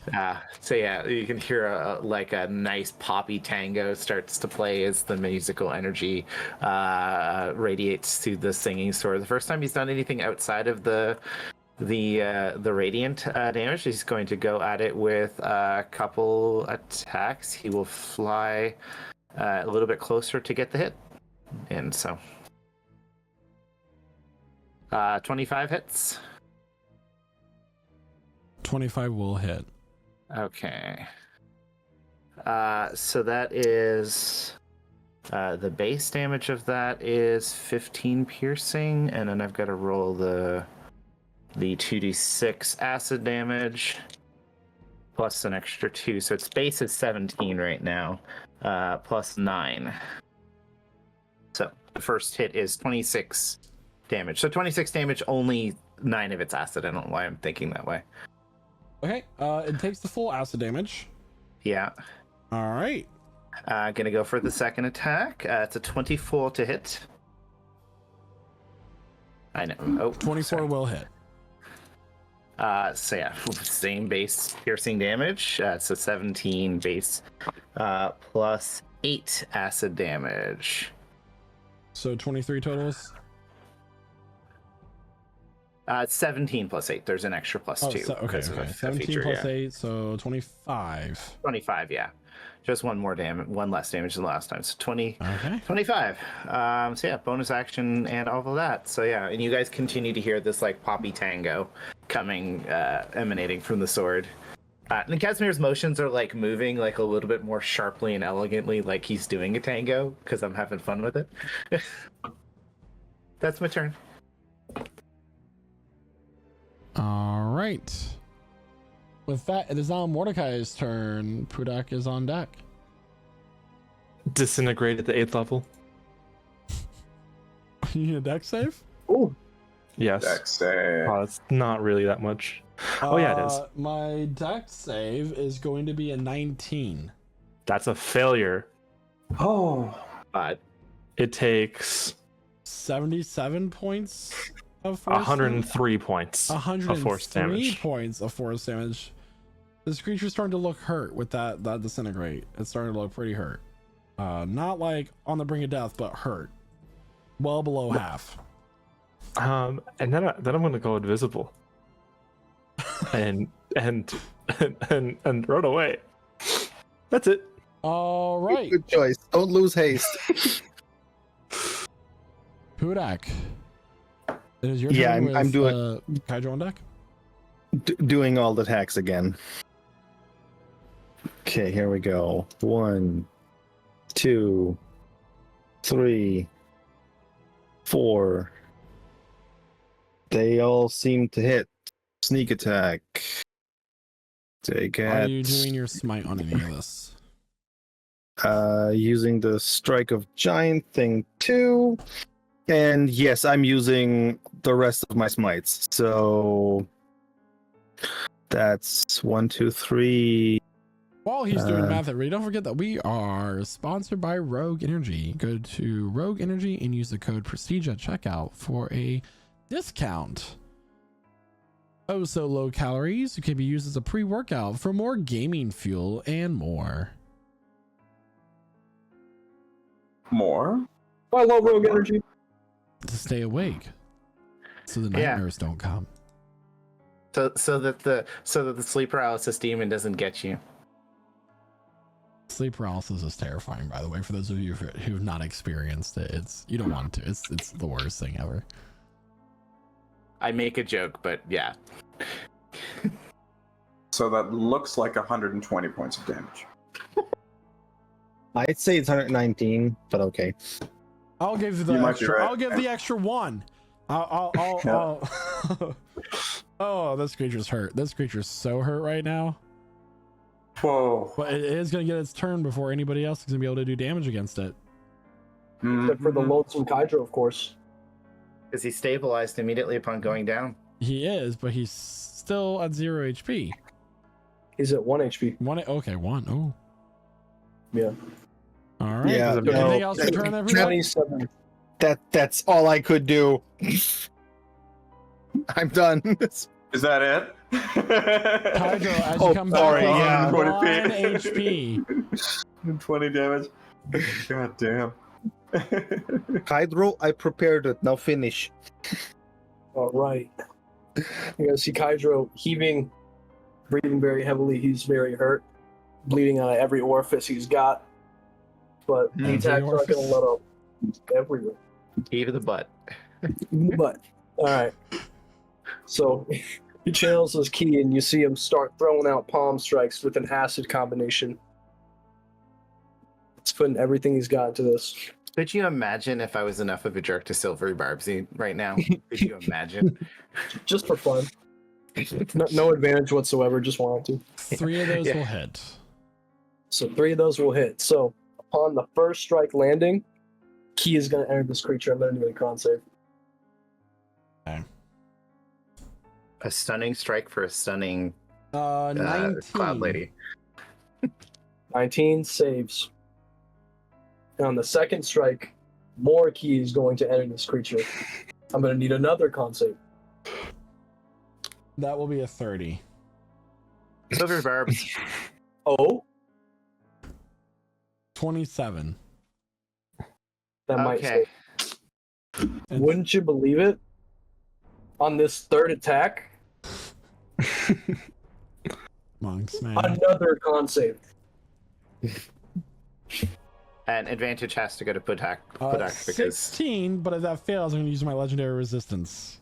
oh snap. You'll have to use your legendary resistance on that because that does fail.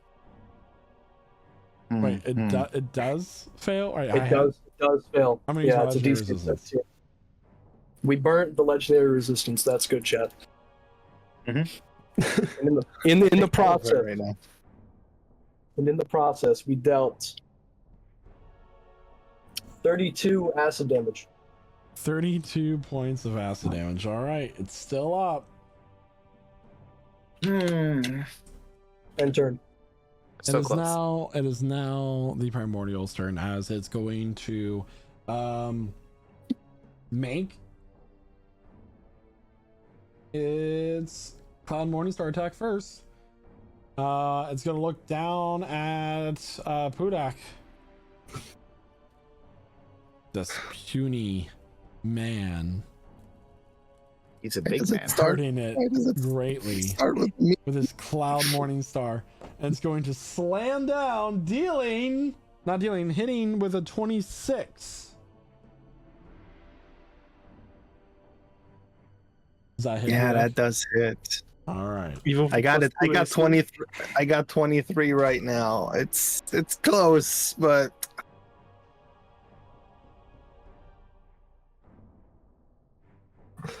A total of That- 66 points of damage. The last 10 of that is thunder damage. 66. That's 20. Can I actually resist that stuff? Darn Can it. you? Maximum 15. That's not gonna work. I'm down. Maximum effort. I tried. That's the fourth one down. Oh no. Fourth one. Oh yeah. A good. really Oh, interesting God. thing is that like these kind of creatures can do absolutely devastating attacks, especially in the right environment that works with its combat style. I don't know who planned that, but you guys also in your turns can do devastating damage to it. So it is in equilibrium, I believe. What do you mean? It's it not does like get Pudak- 2 more slam attacks. So I am gonna make those now. You do get advantage on your next roll still, Pudak, so just be aware. Technically, I don't know if that works with death save, but Read your spell and we'll you see. tell us. Slam attack It's a magical against effect. Casimir is going to be a 19 to hit. that misses. It rolled really low on that one. All right. Yeah, I know. And then its last slam attack is going to be made on Casimir. Yeah, let's show it. Give me what you got. 22 to hit. That still misses. All right. Ooh. So, ooh, That that is A a combination of Casimir's armor, his natural dexterity, and the magical runes surrounding him, creating an unnatural barrier. an arcane barrier. It's not natural. It's magic. Shoot. So quickly, it is your turn. What are you doing? Okay, well, funnily enough, with haste, Zulkifli, if he uses all of his actions to dash, has a total speed of 330 feet. Okay. But he's climbing, so it's half to 165 feet. So that's what I'm doing. Trying to get to the top.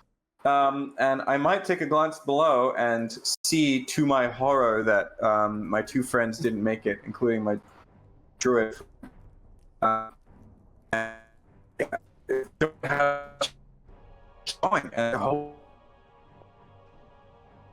And to hope that goddamn Tora wakes up soon. That's Okay. my turn. The next 3 How- turns, I yeah. do need death saves. Tora, on your last turn, I did make a death save and already marked it on your character sheet, in case you're wondering why you have Okay. 2 saves there.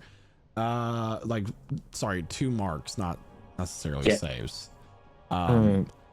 So, Aspen, Revelor, and Tora, go ahead and make your saves, and I will move on to Casimir.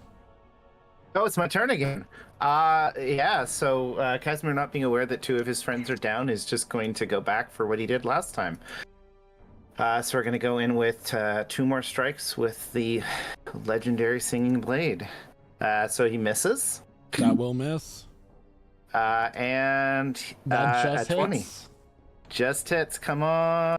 Lucky number 11. 14 base damage up to 16 with the +2. Plus 8. So Looking that's real 24. And what can I do as a bonus action?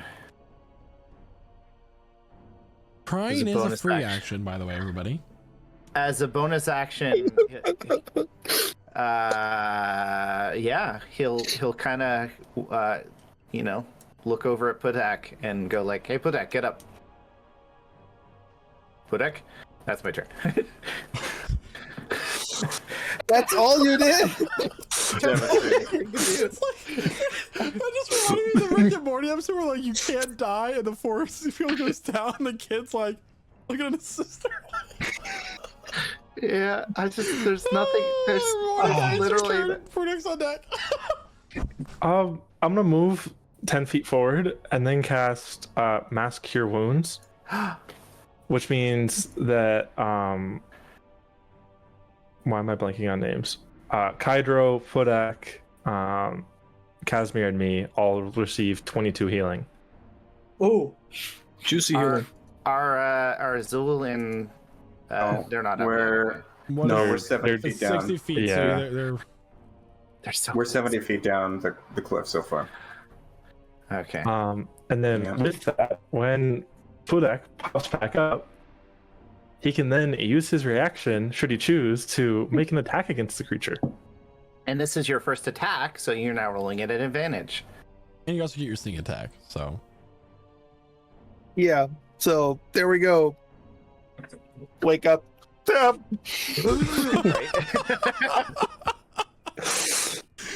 oh my gosh.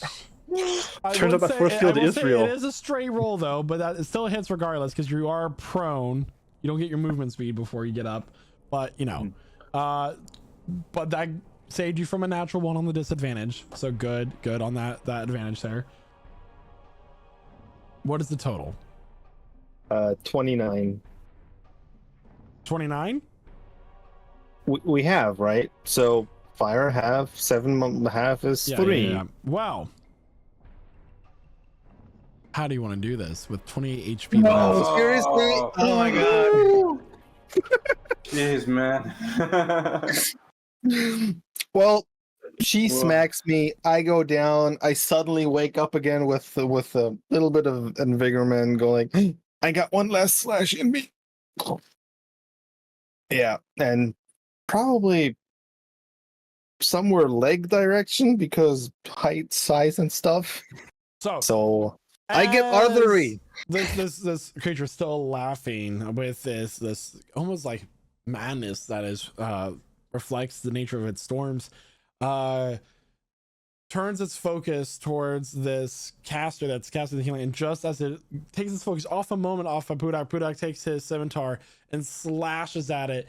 And I will say at this point, the resistance to the fire damage is not enough, as the oxygen within the storm begins to burst and take flame as this creature explodes into sparks, and then they slowly begin to cascade down, fading out, erasing all traces of its existence. And with that, I believe it is a great time to take our mid-session break, everybody. Oh. So, a nail biter for sure, but if you're just now joining us, just not joining us, if you think that was crazy, you should see the other episodes we've done. In fact, we've done a lot. This was this is session 89. We're actually maybe 3, and counting this, sessions away from the thrilling conclusion of this campaign. If you want to get started on how this went, feel free to go check out our YouTube channel, where we have archived all of it. We are Prestige Encounters. You can also catch us on wherever it is you get your podcasts. And if you happen to be catching us there, feel free to come check us out live on Twitch. And now also TikTok. thank you so much there, Noah and everybody. We'll be back here in about 15, 20-ish minutes as we are going to refresh ourselves from the excitement of this campaign and get some more snacks and drinks and whatnot. So we will see you all very soon. Stick around.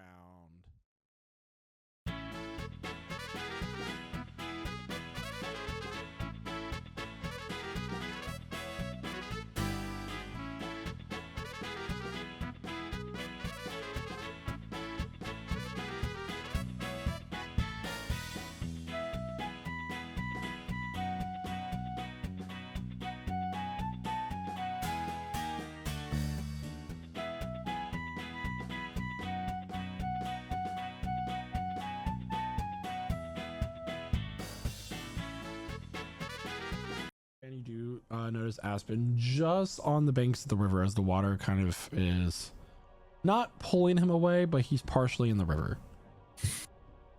Okay, I'm gonna mass cure wounds on both Aspen and Cormac. All right, roll for that. And I guess me and Guy as well. So I'll take it. 18 to all of us if it helps us. They have not died, so they do regain consciousness with 18 HP. Sweet. And with that, we can now act out of initiative, as everybody is either stable or everybody's stable in this case. So we can go and bring us out of the visual and go back to the theater of the mind.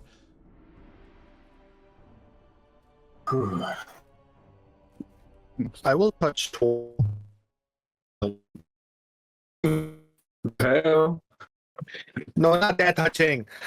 You said that you're gonna use your lay on hands on Kydro? Yeah. Okay. 10 hit points for Toron. Thank you. Kydro, what are you doing here? Hey, buddy. Oh, did you survive? We thought you were dead from the White Dragon. Well, so I didn't die, really. I died, but not really, actually. So I was on the dragon, and we were in a bit of or should I say, we were having a bit of an argument, right? I wanted him dead, but he also wanted me dead, which, major conflict there. I took his eye, and he hurt me very bad, so I ran away. Sure, run away. We took all of his gold. Oh, that's gone. Yeah, gone. Well, he was an asshole. He didn't deserve gold, so. Wait, is he still alive? Maybe. I don't know. Oh, I would have loved his arm. That would have been kind of cool. I still haven't found a dragon arm to graft onto my regular arm, but that would have been kind of cool. Kaidro, Do you guys have any dragon arms by any chance? Or is that just me? how did you get here? You follow us or what? No, I've been just doing my own thing really for a while. Of course the dragon was a bit of a setback, but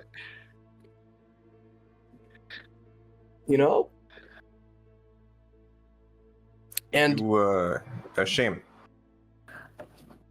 yeah. And I think the thing that really set it off was after I pulled card from the deck of many things, and I had that great fight, right? And I was supposed to win, but I didn't win, and that bothered me a lot. No, so I had to leave for a while. And recently I was just trying to find a way to get into Mysteria because I want to get back to the Tower of Allura. That was my plan initially, but I've been on my own path for a while. I do kind of a long, extended cat-like yawn, and then just shift back into my human form, looking very hurt. Slowly, the wounds start to reknit themselves, but I pull him in for a hug, and then kind of grip the scruff of his neck a little bit. We thought you were dead. Part of me died that day.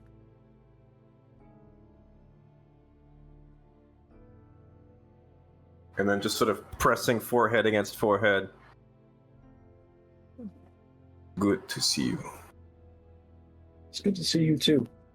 We'll put a pause in I there have real a fast. How is everybody getting back up the cliff? That is the great question. You have Okay, two so of you who's have all wings. down there? Yeah, Casimir's got no There's problem. 4 of you down there. Casimir, Mordecai, Aspen, and Revelor are all down. I can use a wild shape and fly Revel. All right, so you all fly back up through various methods, whether by carrying somebody else or whatever. So as Zokifli is bringing Kaidro in for this brotherly embrace, the 4 of you ascend over the cliff and land on the ground.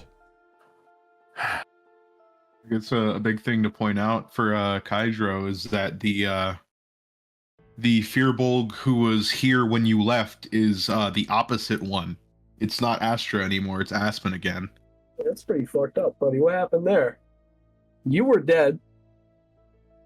Now where's your sister? She's dead. Hi, Kaidro. No. Hi, Aspen. So why are you not dead? What happened with that? You remember my mushroom friend Inkwell?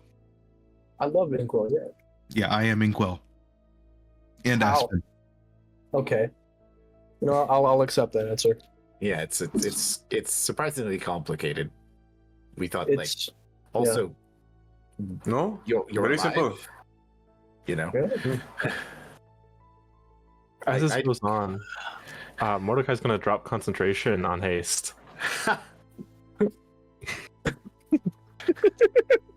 I was just about to reach out my hand, but then I go limp. Yeah. Nice to Oh. see. There's someone was stuff for doing that now. Yeah.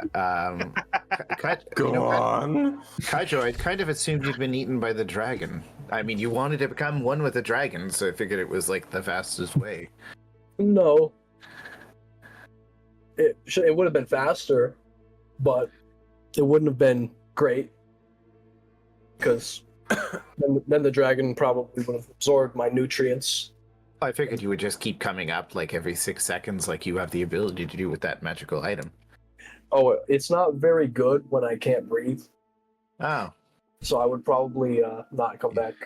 right. Breathing is important. How did you come back? Oh, well, Did I've got you this meet the- little necklace. Yeah, very apt to wound closure. Very good for not dying. Mm-hmm. It's a good thing I had it. Makes you. You know, I think almost invincible. Not quite. You know, this necklace, I believe the person who gave me this actually was Astra, wasn't it? I believe so. After I died in the tower? I wasn't there. Right. That's right. It was a very long time ago. Yeah. At least it feels that way. Feels like years at this point. For us newcomers, who is this dude? Oh, And who are they? He's one of the original Seekers. This is Hydra Wormfist. He's the one who fights and sometimes, blows up people, areas that. Allegedly. Well, Well, now I'm reaching out my hand. he's also very flashy. Hmm. Are we gonna have like a show right now? Pudak River speaker. Kind of part of New Seekers, I don't know. Yeah. Nice to meet you. They're Now the you Seekers. comrade in arms too. They're like our interns. Wow. Yeah, unpaid for whatever reason. Like this. Okay. No, we're not That's, talking about right now. Mordecai. That's Mordecai. He blows Hey, innocent you people signed up. an NDA. You can't discuss salaries. Yeah. Intern? That's illegal. Yeah. Yeah. Mordecai is trying to save a god who's dead forever. I only That killed seems hard. a few innocent people to try and do it. Kydra, you might have noticed that when you were apart from us, one of the suns disappeared out of the sky and never came back. I thought that was just like supposed to happen eventually. Oh, Probably technically it was. I was told one of the suns would eventually explode. I figured that was our time. no. Silnora got stabbed to death in front of us. Yeah, they watched my god die Oh. and did nothing. Shit. Oh, yes, Where because were you, Mordecai? Where were you? If you keep it up, you're gonna be joining him too. Hey, Mordecai, were you turned into a demon by any chance for a little bit that day? I don't think so. No? Okay. Just Hope curious. not. You might not remember. Well, I feel I think it's the same way that you're alive. It's Well, I still, heat and breathe and can, do you really die, have to, though? technically. I just don't age, and I smell a little bad. Like, Guys, are we setting up camp here? I don't think it's that late. How late? I'll, can I listen for more stormy eggs? You may make a perception check. Any giant stormy eggs on the horizon, or is this Is there part of a? So when you were sitting this cliff, there was this raging storm around, and that has slowly begun to dissipate. And at the end of this conversation, the clouds are gone. There doesn't appear to be any stormy eggs in the distance. All of your status conditions are cleared. Okay. But the sun is starting to set. Oh. But now that the sky is clear, off in the distance, you see the soft glow of braziers in a stone temple that is similar in design to what Chichen Itza would be. It's a step pyramid. 25 on the perception check. How far away? That was your perception Braziers. check that I just gave you the Yeah. details on. Thank you. From the distance, on the top of this mountain, it could be a few hours walk. So you Exhausted companions. So you do have the option to, you can press on, or you can take the long rest. You don't know what will happen if you take either of those two paths, but you are welcome to do either. How far is your grandfather from here, Zulkifli? I don't know. Maybe he is dead. I don't know. Could be he is a few hours. If we go to this light, he points to the lights, to the brazier fires. We can go close to the temple, but I do have a way we can move very fast. Not teleportation, but just faster travel. Could we rest for like an hour? We can, but I have a spell that lets us join the wind and travel extremely fast. Ooh, okay. Ken. But I we agree, can we move should to- rest. We should be careful. Before we go to the temple, we should look first. What is there? So, yeah, maybe just rest for now. How close is sundown from what we would estimate, DM, from what it looks like? You have a few hours of daylight left. It is at the point of the day that if you decided that you wanted to get the benefits of a long rest, you could. But once again, you don't know if you're on a time crunch necessarily to get to the temple or not. So yeah, we have no idea. The only thing we know is we're badly hurt. Some of us. Well, it's either we set up camp closer to the temple and then spend the night there. We're there in the morning. Yeah. Or we that is set up good. here, go ahead and sleep. And Do we know if it's safe at the temple? I don't know. No, Maybe safer. don't know. The question, Kaidro, now that you're back, if we go into a temple, are you going to touch the traps? Well, here's the thing, right? okay, we're Is setting up I camp touch here. the traps so I can disable them, Casimir. It's a very unconventional way to disable a trap, but it's okay. I'm not judging you. I mean, he's not technically wrong. You gotta touch it in some sense to, disable it. They're no longer traps once I disable them, then they're just foreign objects. That Yeah, can well, like, turn for into- example, Casimir pulls out the obsidian sword that came from that dungeon. This is actually very useful, but also terrifying. By now, I've already cleared a space and I've laid out the bedrolls and started to assemble a fire. I can see we're not going anywhere. I slaps choked on, back against I the choked tree. on saying terrifying, quite literally. I'm helping Slukivly. Yeah. And I called Victor again. Another fresh pair of eyes. I will station them somewhere close by. Yeah, Casimir will call Bruce the Bat out of his little pocket dimension. Oh, sorry, he has a bat.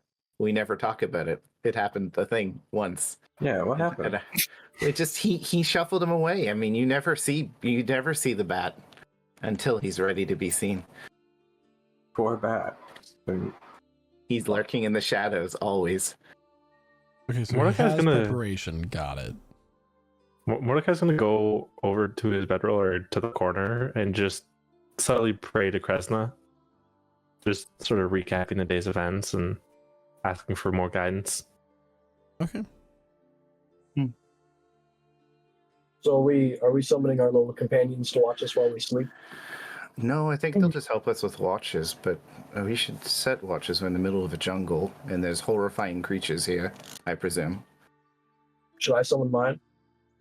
You have a companion?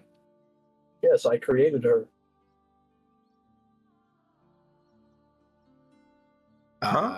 Is this like Oh, a you big have a- reveal you want to have in like a middle of a fight, or? You are father? Oh no. No, not exactly. Watch. You have a daughter. Watch. Just watch. Listen, watch. Check this out. You're Uh-huh. gonna see him start focusing on like an empty space next to him. Watch, right?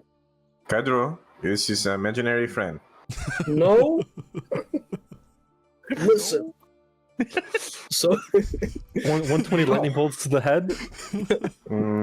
you see Ki begin to emanate from the palms of his hand as this mass begins to form on the floor. Kind of small, but you see as like this let me pull this up so I know. A small sized drake appears on the ground next to Kaidro. Nathan? Sorry. That's really cool. Edward. Stop. No. I'm leaving. That's it. I'm out. Kaidro, sorry, just a question. Does it get bigger? So I've thought about it. If I really decide to work on it, I could make her much larger. Her name is Faith, by the way. Okay, you're not planning on taking her arms, right? Yeah, this isn't like you're growing. No. Arms. Okay. Okay. No. She disappears when she dies, and I have to recreate her out of my keys. So that wouldn't work. I already thought of that. But she You is already part tried of you, that. so technically you would now have Drake arms. Yeah, but that's not as cool as putting a real dragon on my key. I'm assuming we are all taking a long rest. Yeah, we're setting up for a long rest. We're already passed out against a tree. All right. So, who would like to take the first watch? Before we do this, Let's establish this, and then then we'll see what business you want to finish. So, who wants to take the first watch? Mordecai. Mordecai and Casimir. All right. Second watch. me. Pudak. I'll take it with Budak. Oh yeah, flashy boys. Oh yeah. No lovers reuniting. That's okay. Not this time. And third watch will be Zulkifli, Husband. Oh, Aspen, and Revelor. The rest of the OG. All right. So, any business you'd like to attend to before you start your watches? Yeah. I get few of my spell slots back, and I will cast 2 times aid on Aspen, Zulkifli, and me, Revelor, Tora, and Jaden. Aid. Hydro. Kydro. Yeah. Sorry. Still. So that's 10 plus turn. Okay. 10 current hit points and 10 maximum hit points. Hey. Okay. I don't know if we're getting I'm not sure if we're getting into trouble, but a little kind of bolster. Good idea.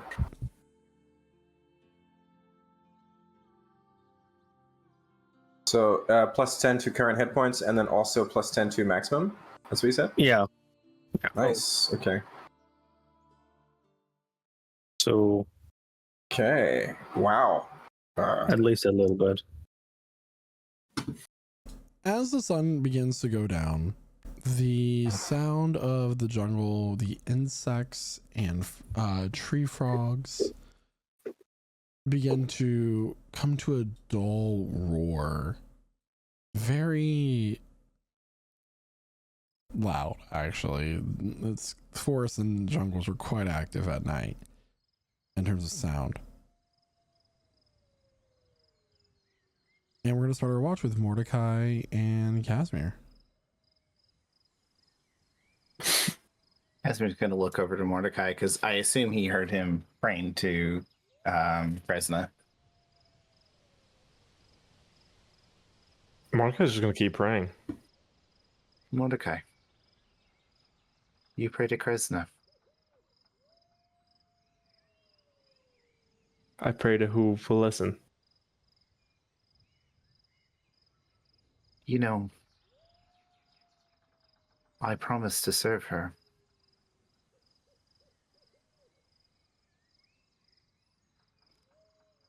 Have you kept that promise? I think so far she's more merciful than some give her credit. We freed Zaeltor, which at the time I began to think was a mistake, but I'm not sure if it was anymore.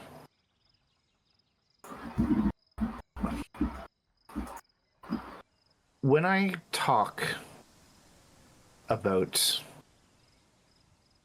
giving agency to man,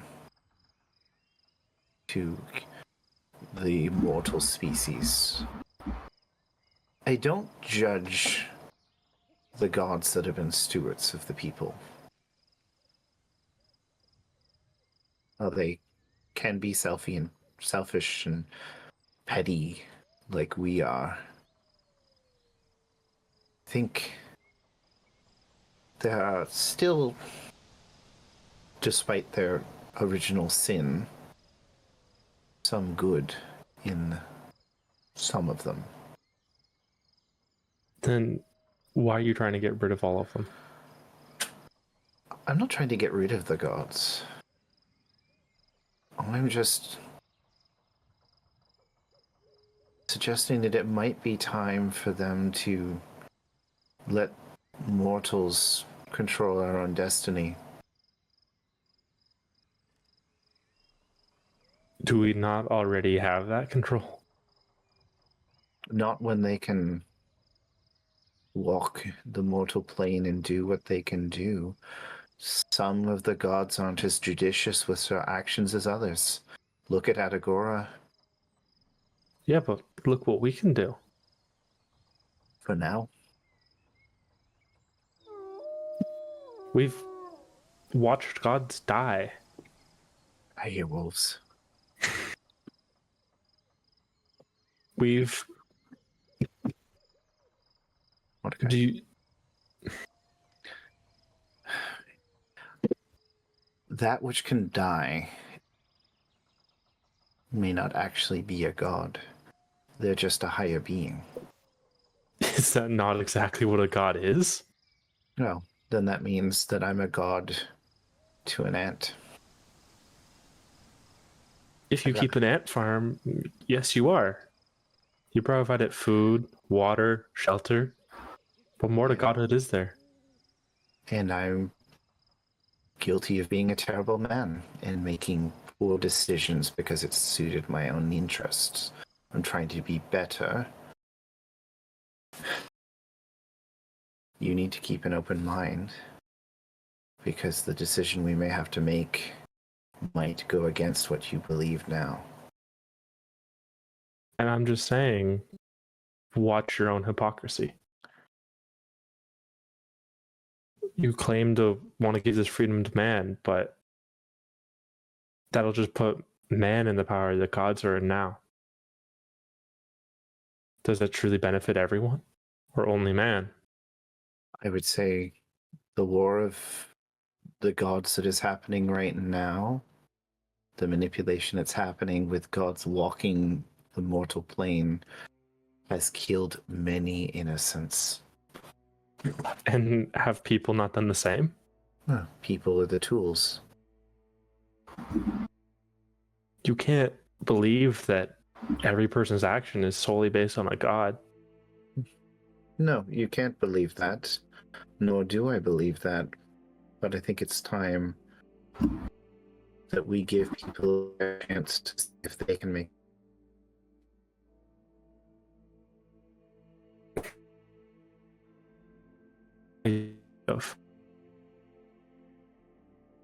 Well, I'm not sure if Kresna wouldn't see the benefit in a better world. And who are you to speak for my lady? From the surrounding jungle, these yellow eyes of a wolf appear, stepping into the clearing as you notice the jungle has gone silent around you. Yeah. I don't speak for anyone. The only thing I can speak for is myself.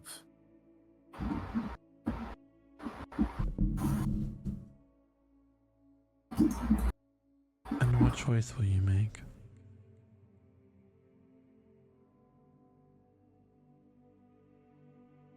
Hopefully the right one. My choice is clear, Kresna. I fight for you. I fight for her.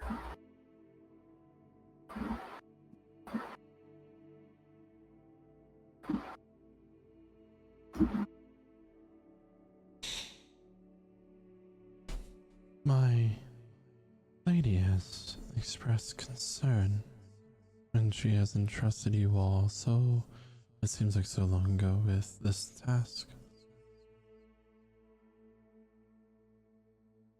of defeating Atagora and restoring order to the world. Are you no longer her chosen?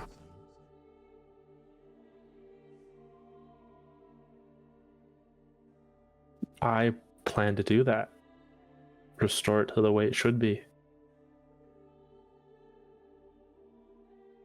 Your prayers are heard, Mordecai. Kresna smiles upon you.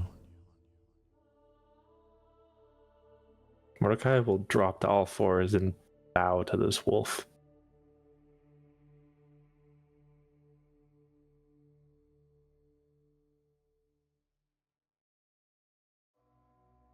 Your lack of faith, Casimir, as of late is disappointing. It's not a Honestly. lack of. It's not a lack of faith. It's being open-minded to trying to find the right action. Who are you to question the gods? I am trying to see the world before I make a dire decision that could have horrible consequences either way we do it. Atagora will be defeated. What happens next, I cannot know. I've always been a selfish man in the past. I never swore fealty to anyone in truth. But now I just want to do the best by the people of this world. And that is not an evil thing. So if there is an ending where we return things to how they are now, and that's the best outcome, then that's the outcome that will happen. But I cannot speak for what decision will truly be faced. I think if it was an easy decision, we would have settled on this during the creation of this world. Do you know what lies ahead in this temple that you so blindly find your way going into? So far as I'm aware, a ritual that will hopefully let us seal Atagora, much as the primal has been sealed.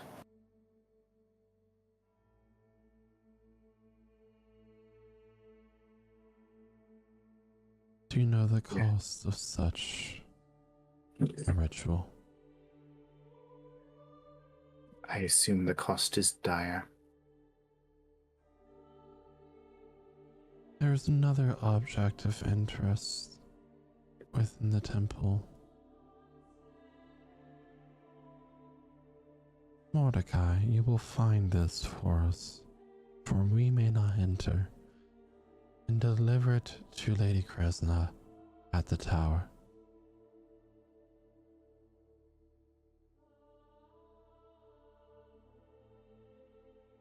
Michael, Yes.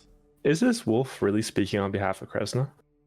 This wolf has appeared before the party before. You would not know this. It was before you arrived. Make a religion check. Casimir seems to be showing it a little bit of reverence as much as he can, despite his mindset. This wolf is a celestial of sorts. It is a lieutenant of Kresna. It appears to you as a wolf, which is a sacred animal to Kresna, as she is a god, one of the goddesses of the moon. So you would imagine it is a messenger, as with what happened to Seonor, she may not be as willing to make her physical self present as she once did. Okay. I'll do it. You don't need to ask twice. Mordecai will stay bowed this entire time.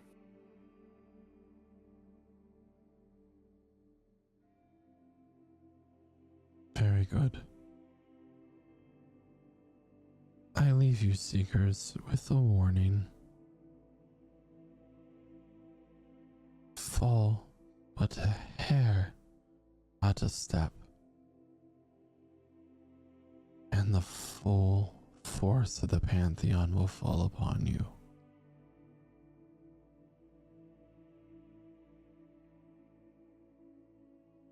So, It gets cold in the jungle at night at this elevation.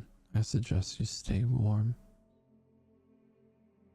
And without another word, I'll turn around and trot off into the jungle and fade from your sight.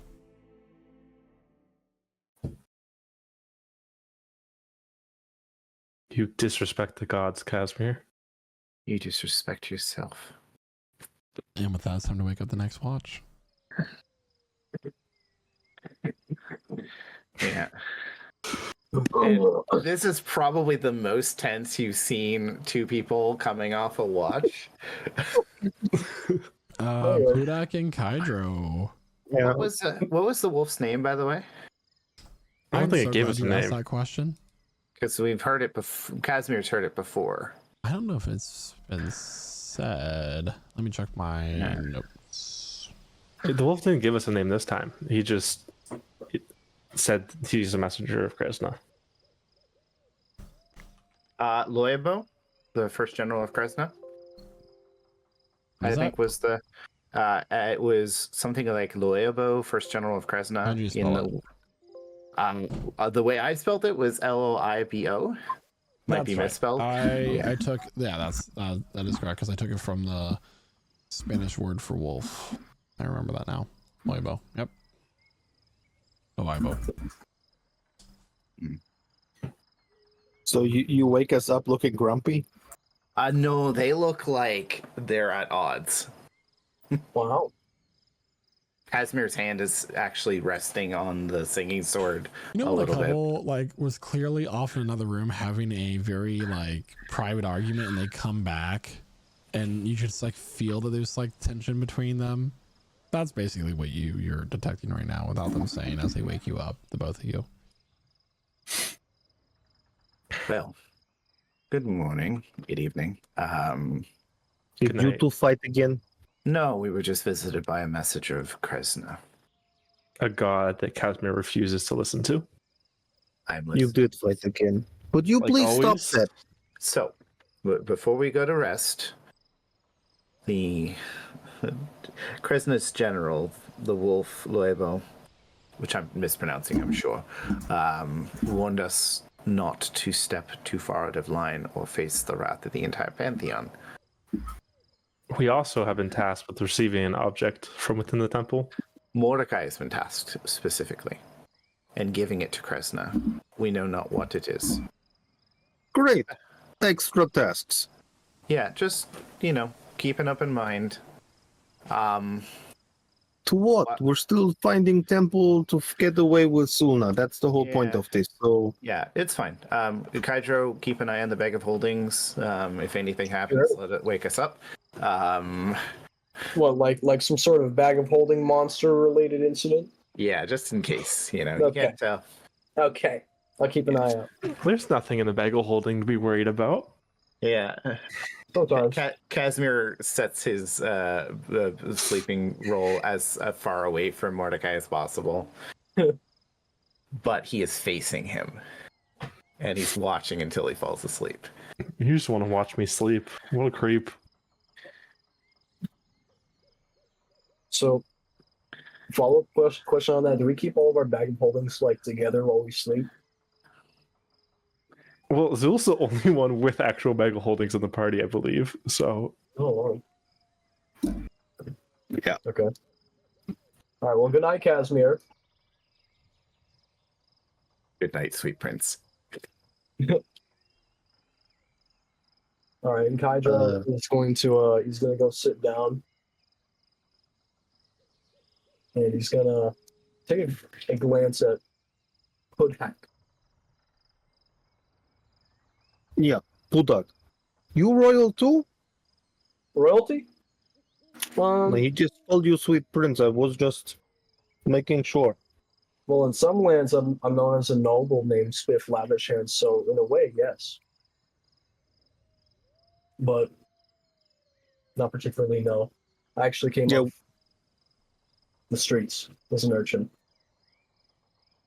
Yeah, I came off mountain, didn't have noble title, but one day with seekers, bam, I'm Earl now, or whatever kind of they gave me. Yeah, that was That was quite fast. So, you came from a mountain, you said.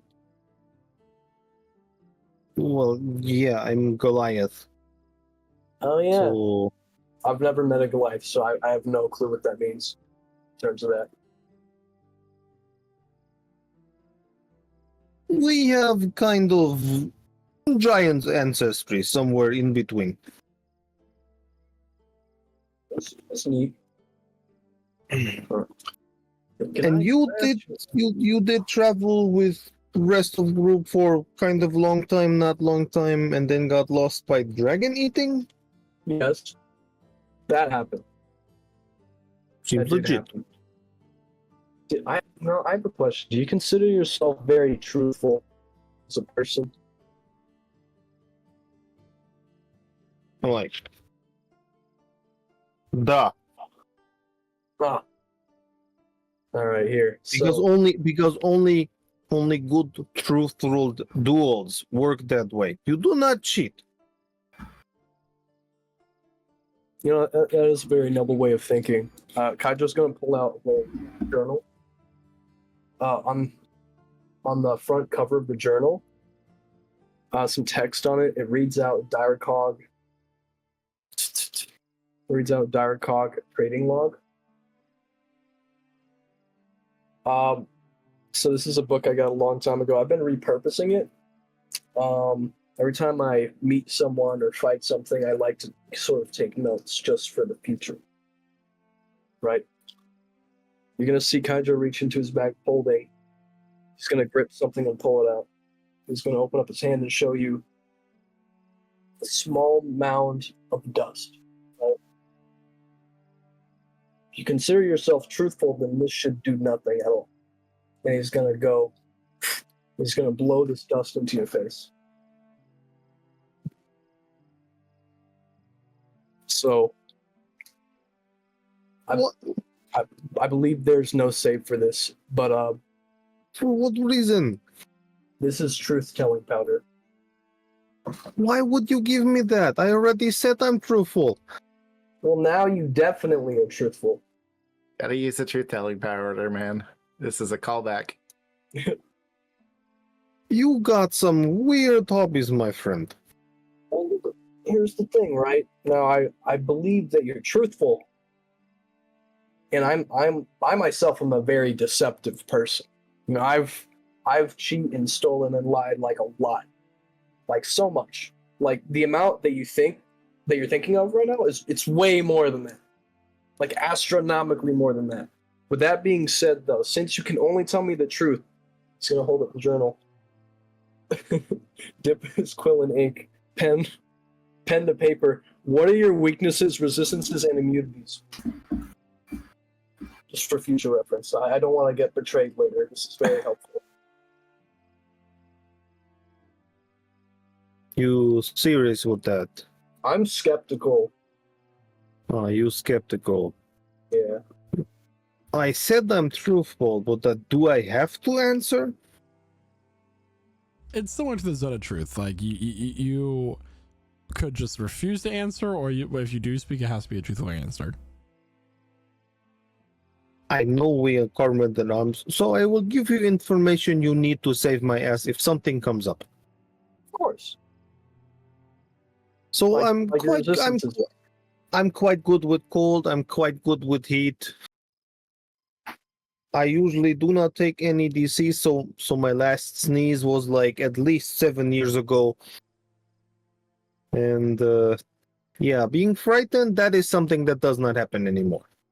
I have seen the worst. I don't get frightened anymore either. That's a very good trait to have. I don't get scared of anything. I'm immune to being scared, in fact. Of course. Yeah, pretty much. You know, I like you, Pudak. I like you too.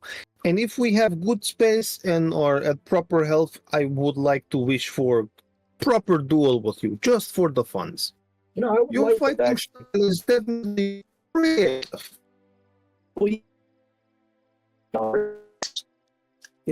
It's like be a little bit more flashy, maybe a little bit more dynamic. Um. Yeah. It's kind of Yeah, and I'll get up and try to repeat one of your moves. That was something like this. If I could, like, and I'll draw my sword, crimson, so I have my flame tongue up. Like, I usually do more this kind of movement, which has same effect. Nice stepping, nice flashy. Like, it gives me good circle of vision. Does not do extra thing, but it's all over the place. I like it. It's very flashy. You know, you remind me of an old friend I used to have named Dion. He was about your build, similar, but you know, me and him, we used to train all the time. So for our training, what we would do, because he was much larger than me and I was kind of smaller, much faster, is I would kind of just keep punching him, which would make me better at punching, make him better at getting punched, and then of course he would try to hit me, and then I would dodge that. And that was kind of the way we trained with each other. I wonder how he's doing. I have not heard of Dion, so yeah, stories, but I don't know. No news is good news though, so he's probably fine. Okay, on topic of bad news, we did lose Galder. Oh, what happened to him?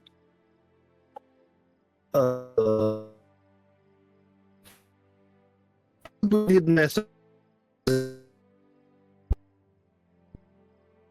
He ran into own sword. That was quite the sight. You know what I'm really concerned with, actually, now that you mention it? Did you ever meet Astra?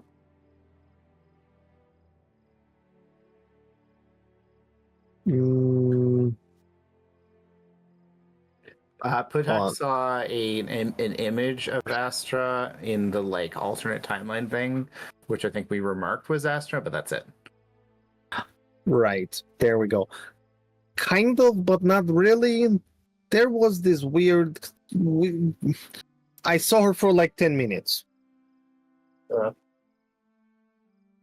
And if I remember correctly, she was not the friendliest. To some people. She was a good friend Well, of mine. we didn't have good time for conversation. It was very action-packed. Oh. Hydro's gonna reach into his bag and is gonna pull out a pair of knitted mittens. She made these for me when she was alive. Oh, that is very nice, thoughtful present. Yeah, we would when we were in the cold mountains. My hands would get very cold and frostbitten, so I had something to wear. It's a shame. Well, that happens. You lose people in war and all kinds of other places. But this is bigger. This is God-related stuff. We're still kind of like, if you look at Casimir and Mordecai, they're at each other's throats. They both want kind of the same, but not the same. It's a big deal. I don't care too much And for. it does turn out that Adagora is technically Goddess Zulna, so it's kind of higher up. Yeah, see, there was some truth revealed to us. Big deal stuff. So now we cannot kill her, but we need to lock her up again. That's why And I then- don't like the gods. They're very complicated, you know. Even magic itself can be complicated because it's still related to the god of magic.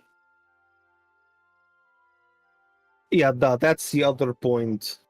The god of magic, we're thinking about letting him free, but that might be pissed off. We're thinking about keeping him in, but that's quite uncool too.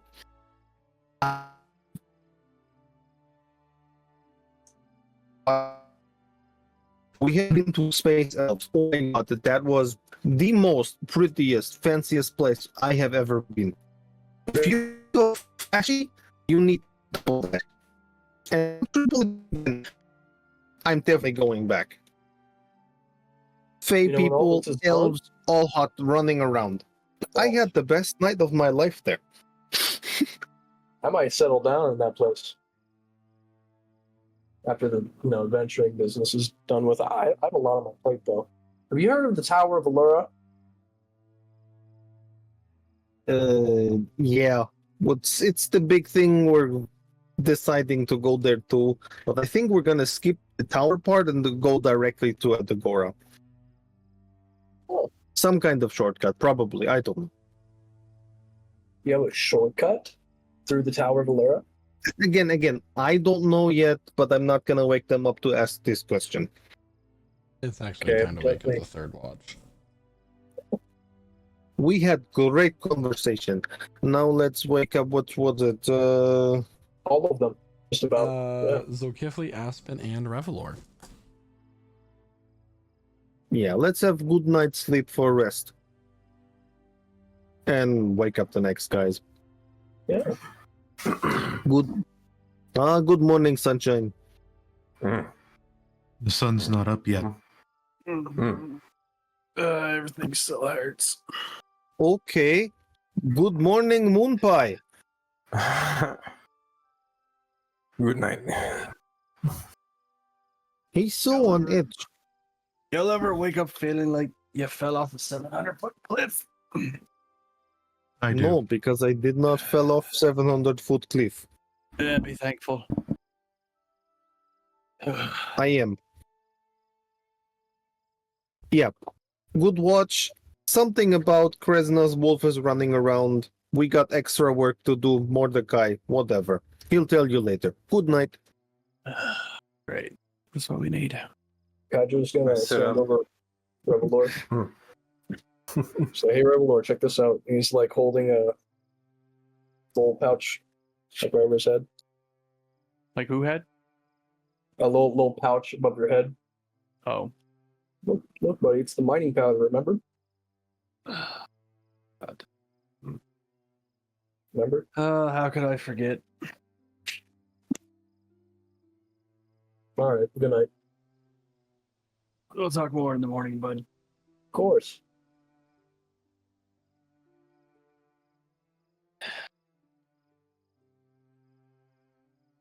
It's been Zool kinda- will sit up and listen for danger. Oh, please go on, Jeremiah. Espen just stretches, wakes up,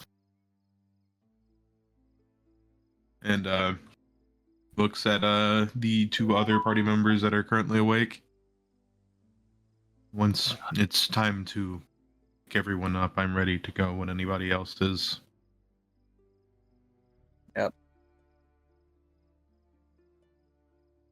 Hmm. We have No. not much time left. No, What's That the is why- what's... Oh, sorry. that is why we should make good use of our time. I don't know what we will find there. I'm hoping we find power that can help us. But always there's a price. Yes. Always an exchange or some detriment that we must bear. Maybe now or maybe later we pay.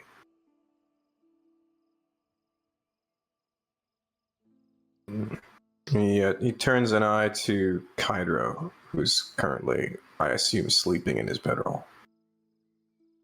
Little meditative sleep. Yeah. He draws a dagger.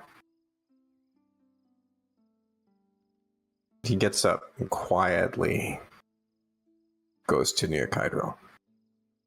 Stands over him. Looks down at him, narrows his eyes. DM, I really want to just take a... Basically, I want to smell Kydro. I want to take a good long whiff. I want to get a good idea of his scent, because I want to know, is there anything wrong about the way he smells? Make a perception check. You know, really interesting thing. As my mother told me, is that the top of your head will always smell like you. There's an 18.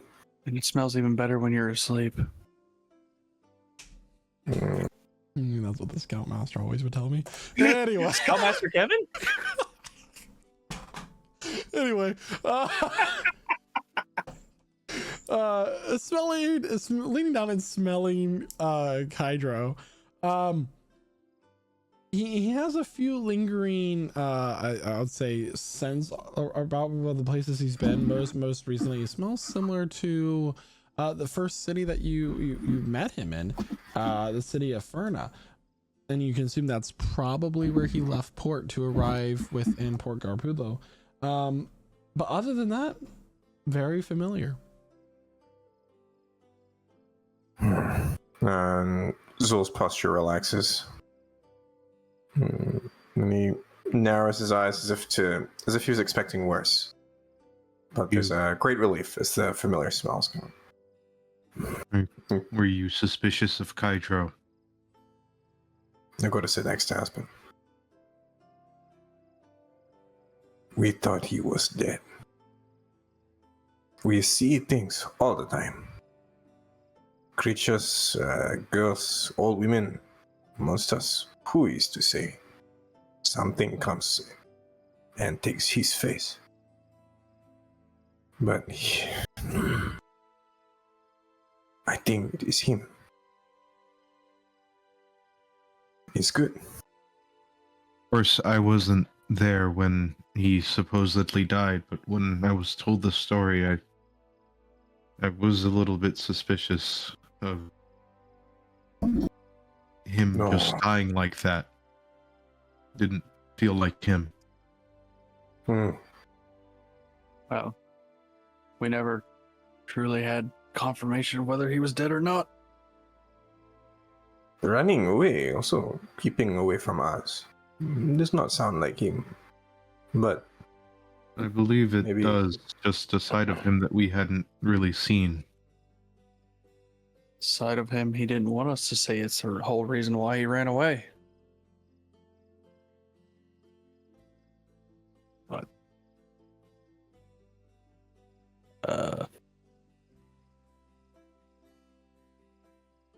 Herblore will reach into his bag and grab out a bottle to try to like ease the pain a little.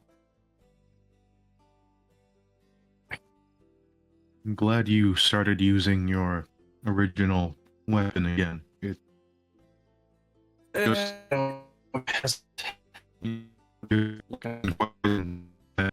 it's been effectively useless against everything we fought for a very long time. Yes, thank you for reminding me of that. Test. But I bet you're happy though. oh yeah. Since maybe this thing has had an adventure. But I don't know. A good weapon. It is a good weapon. I want to learn more.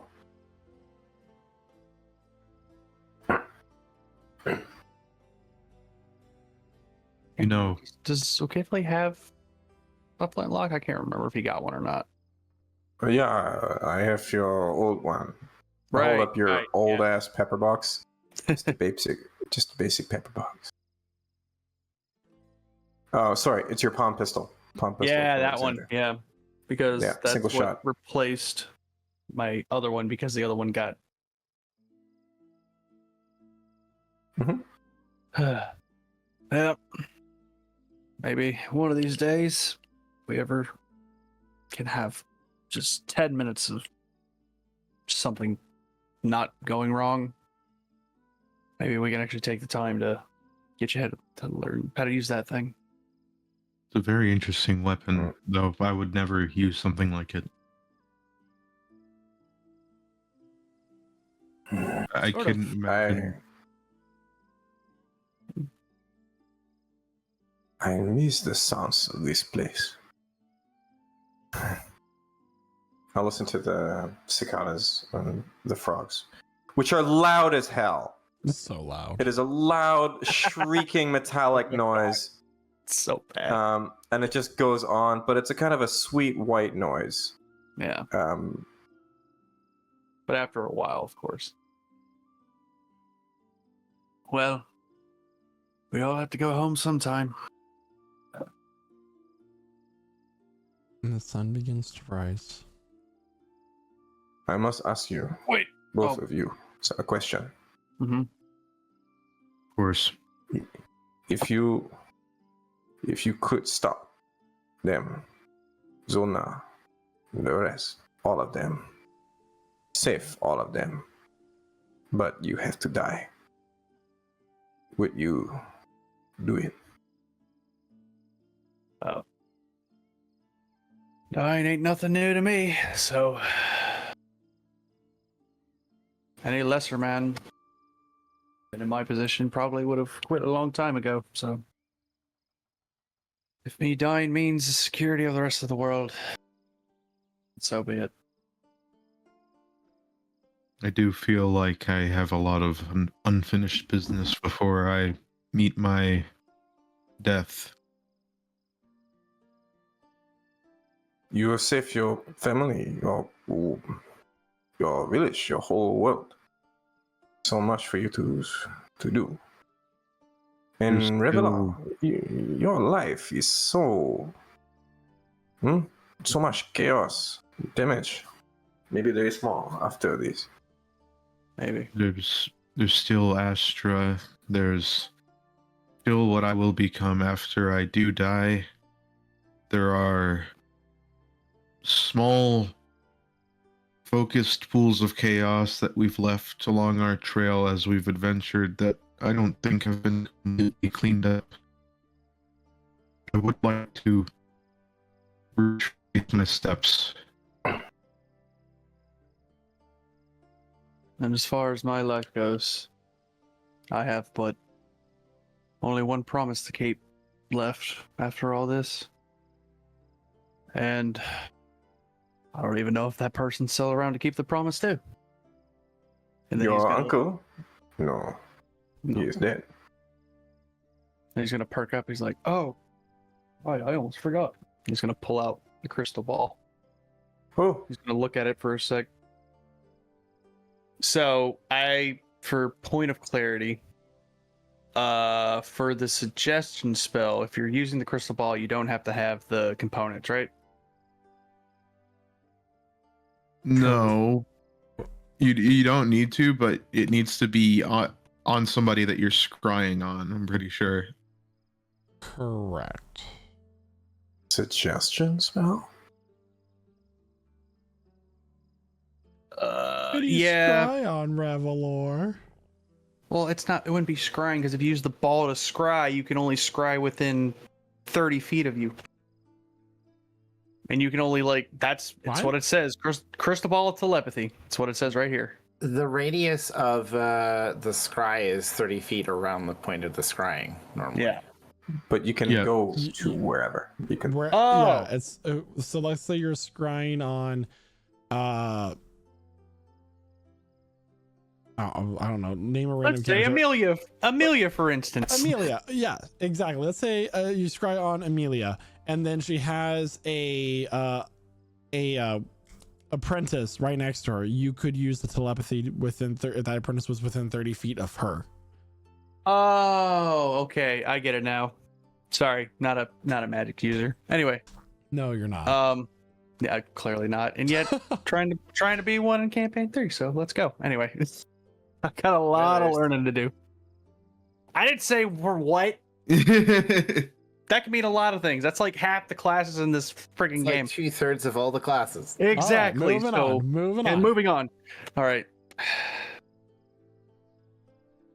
Well, I can't think of as good a time as any to use this to try to warn the people ahead of time. Especially since we don't have a lot of time left. Who do you plan on warning? I'm going to try to communicate with Amelia, see if she can help us out.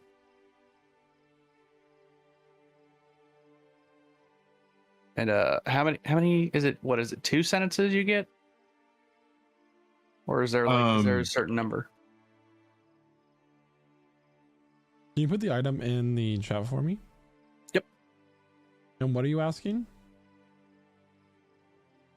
First off, did it go? It did. Okay. Well, because under the scrying spell it says a sentence or 2, so spell I can do 2 sentences. Okay. Okay. Well, obviously, first off, I would start off with. Rule number 1 of being a spellcaster: read the spell. Oh, I did read the spell. Fine. My, So you- my. It's like using the word message. You get like 25 words. Okay. So like a sentence or 2 is what they mean. Yeah.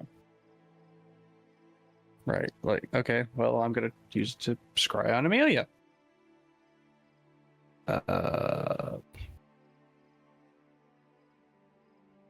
Just tell her that it's me. Like, so she doesn't like flip out, being like, who's talking to me right now? But I say Cormac because unless she did know, she probably didn't know. Anyway, I use Cormac. I say that it's Cormac, and that we need her help to get out as many people out of I think there's a word limit for scrying. Is there? No, I think it just lasts for 10 minutes, and you can Oh. just talk. Okay. Yeah, I'll just talk with Amelia then. Well, it's almost morning, so maybe she Yes, might be awake. You're just calling You're her in only the thinking middle of of the night. suggestion. You're only thinking of suggestion. I still think it's like a sentence or Okay. 2. If you're scrying Oh. with the telepathy, you can speak to that person telepathically. Reveler's Okay, just then, like, yeah. hey, baby, I'm sorry I'm No. waking you up in the middle of the night. I miss you. Yeah, scrying and suggestion. I suggest you put that little red number on. He And scries and just says 2 words. You up? WID.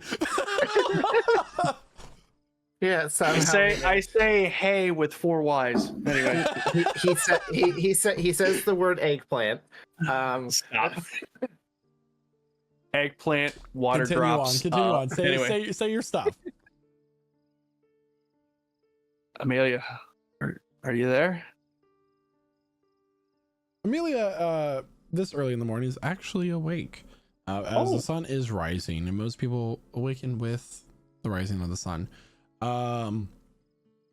She is currently drinking some morning tea and reading over a book, and she watches her head kind of like perks up, and she looks around the room. I'm here. No need to worry. I'm speaking telepathically with you. It's me, Revelor. I mean,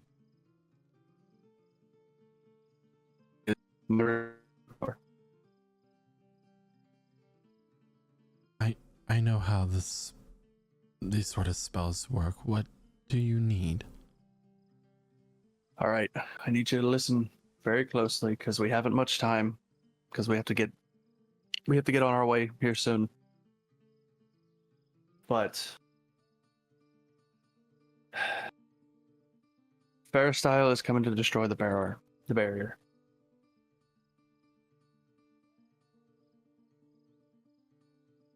The barrier at first style is going to get destroyed, I think is what you meant to say.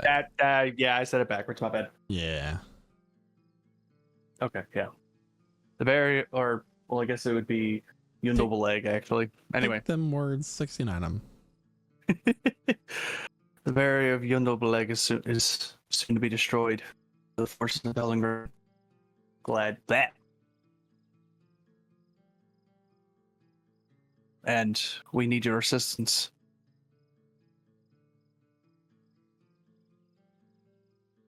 What do you need me to do? I know I already owe you, but if I could owe you again, it'd be much appreciated. But we need you to get as many people out of the area as possible, and as quietly as possible. Because once Dolenglad takes that barrier down, there's no telling how far they'll go. They won't stop until all of Yundle is probably burned to the ground.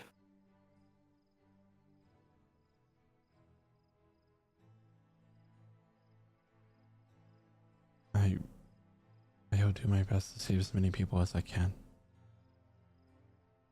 That's all we can really ask of you. Thank you.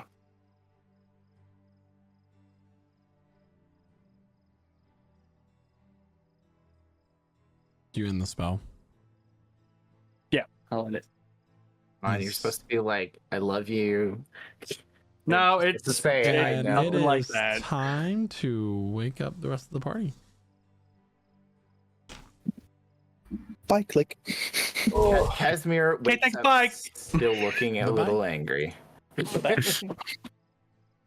You may all mark your character sheets for a long rest, having successfully thank you. completed one. God. And make sure you Alright. update your health. Before we go, good morning. I already told Kydro and Putak this, but we had a visitor from Loibo, the Kresna's general, in the night. Let me take it from here, Casimir. Mordecai? We had Mordecai? a divine revelation from the heavens above. I really about- wish I still had silence. Feel like A you're new military. quest we must go on and accomplish in the name of Kresna. Okay. She so- will guide us on a righteous path. All right. A truly whole. Everyone can take 21 temporary hit points. As he talks Oh, about this so inspiring. Keep talking. I love it. Keep going. Gosh! Oh, Kresna. Yes. Ooh. And Casimir's like trying to interject the whole time. Hanging on every word. Shut up. Casimir's the only one who doesn't get The it. tambourine starts going as he's like giving this sermon. Okay. We gotta go home. Where's that organ coming from? So now that we've had our morning sermon from Father Mulcahy, we're going to move on. Wow. I assume the hit point maximum from aid also expires, so we are Correct. Get back. Okay. Yeah, thank you. Okay, so Yeah, that's just the 8-hour thing. the Yeah. non-lunatic summary of what we just talked about. So Rude. Mordecai has been tasked with finding something within the temple. We don't know what it is, but he's supposed to bring it to Kresna. We have no idea what this is. He's promised he's going to bring it. We'll see. What if I Sec- want it? You know, you're Kydro. You do what you do. You do Well, that's the Kydro. thing I want. Yeah. Bring to Kresna. What? So to bring it to Kresna at the bottom of the Tower of Allura. Essentially, this sounds like a very important thing. So, summarizing, we were warned that there would be dire consequences to the ritual we're going to find here, a great cost of some kind. And we were also warned that if we step out of line, that the entire might of the pantheon of gods will be thrown against us. Like some very loving and caring gods. Yes, that's my concern. So, they've obviously heard my lack of faith. And have heard my complete devotion. Yep, that's good for you, buddy. I'm just saying, right? On a non-biased note, if they wanted us to retrieve like a dragon's arm, it's probably mine at that point. I mean, you know, technically you would get first claim of any dragon arm. That is kind of an old standing rule we have written into the Seeker's Code. I was not here when it was written, so yeah. if it is an arm, it goes to the god first, and then you can fight Kresna No. for it. He was here before you were. He gets first dibs. Yeah, Mordecai. Kydro gets first dibs on dragon. Anyways, I mean, you know, if Kydro happens to add a third dragon onto his body and brings it to the bottom of the Tower of Allura, he is bringing it with us to Kresna. You do have a fair point there. I understand that. Yeah, and then Kydro technically would become a god or something. I don't know. I mean, who knows? With this explanation, you're on your way to the temple. Yeah. Oh, I mean, I have to cast the thing if we're on our way to the temple. Yes. How far is it? That's a few hours walk. Yeah. Few hours walk. Like All It's- jokes aside, it's close. You guys camped close to the temple. yeah, this seems like a very dire thing to pass on that the gods have threatened us and are watching. so, our hand is being forced unless we want to be attacked by all the gods.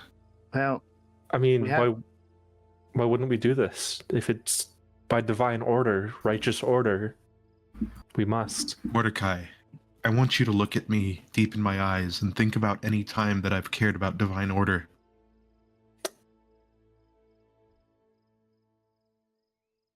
When I revived you when you were dying in the bottom of the pit that you fell in. That's when I cared about your actions and appreciated Divine what you magic, did. buddy. Mhm. That was the gods. Yep. You can thank them for that. Look what Jesus did. No, You know, we're it doesn't We're- change my opinion. yeah. We're And- kind of not to, again, no bias, but that effect could also be replicated with like a potion or something, which is literally like herbs and rocks and sticks Yes. melted together. I'm not an alchemist, but I'm just assuming that's how that works. Right? It's the same way that a fireball can be replicated with a big explosion. Exactly. I see. Mordecai. So what gets does this spell do, Aspen?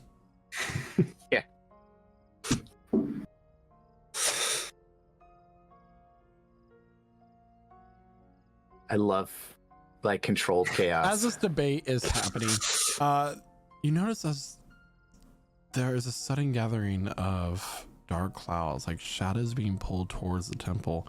And as you are all observing this phenomenon occurring, you watch as this red beam of light shoots into the sky from the top of the temple. As if At least something grow is up. triggered.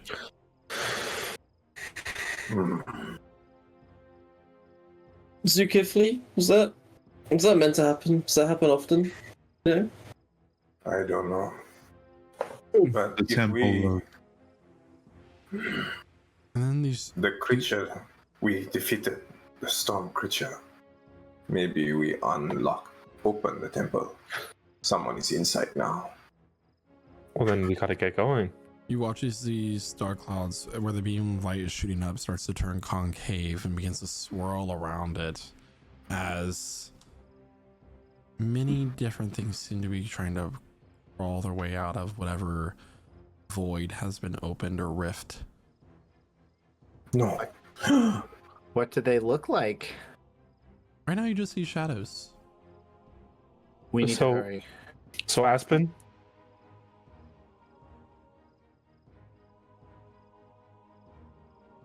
Who's that? your Right, spell to get us to the top. Yeah, I'm sorry. My computer was lagging. Oh. We have to get to the top of the temple, yes. Aspen. Okay. So Aspen will, preface there is kind of like a end lag thing here where we need a minute to settle down after the spell's cast, which was why this was more for travel. That's fine. It'll take us there. All right. But Aspen will cast Wind Walk, and everybody will turn into a gust of wind with a movement speed of 300. Okay. Oh. Okay. Jeez. Let's end up a minute's walk away from the temple. All That's right. cool. So as the spell is cast, you all turn into gusts of winds and expeditiously move your way through the remainder of this jungle to the base of the pyramid when the spell wears off, and takes you about a minute to recover and begin to ascend the stairs as these dark clouds continue to swirl around this beam of light shooting from the top. As you continue to move up these stairs, you notice that there was once some sort of sentinels that might have guarded this place. These stone constructs that have these variety of runes carved into them that gave them arcane life. They have been destroyed, and as you enter into the temple itself, whatever traps or deterrents laid here have been either triggered, destroyed, or disarmed. There's nothing but a staircase leading down where this red glow seems to be taking place. Mordecai's gonna sprint down those stairs. I think everyone is. Yep. Casimir is going to work to try to keep ahead of Mordecai. At that, you don't have to touch traps. Good job. Yay! They disarmed it like Hydro would. Of course. All right. Let me give you Okay, all cool. a visual of what you see. All right. Uh-oh.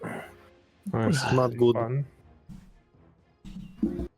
Through Oh. the crumbled wall at the bottom of the stairs, you find yourselves in a large room with this sort of on the map it may look like a portal to you guys, but it's actually a glowing stone tablet with these runes carved across. Does anybody who here speaks Primordial? I do. Awesome. And between you and this stone tablet is this large bubbling pool of this crimson red liquid. Mm-hmm. Does it smell like blood, I guess? This metallic smell is in the air. And in front of that bubbling pool is a man who's currently on his knees with these incense burners around him, chanting this like low chant with a curved dagger in his hand as he carves these runes into his arms and the rest of his body. It's a Karitz that he is holding. Dope. Turn around is a man who looks strikingly similar to Zulkifli, but older, much older. Hmm? To. Saitelak. Kamali. Which means I have returned. Indeed, you have.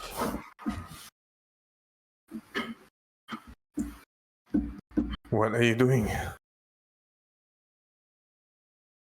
What you were meant to do.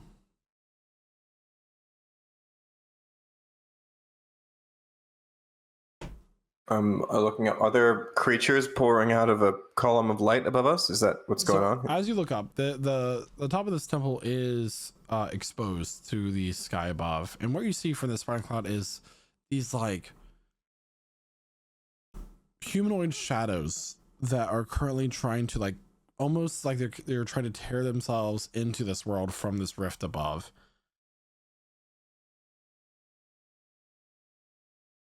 MacLeod, Janam.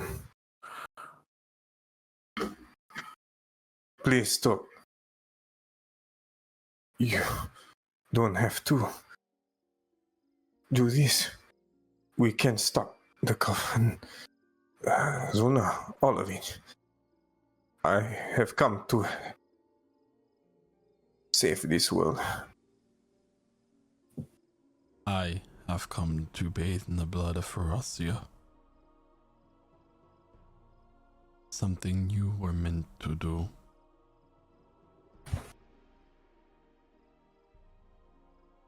You may all put your tokens right where those like stones are on the south side of the map. Okay. What is he doing, Zul?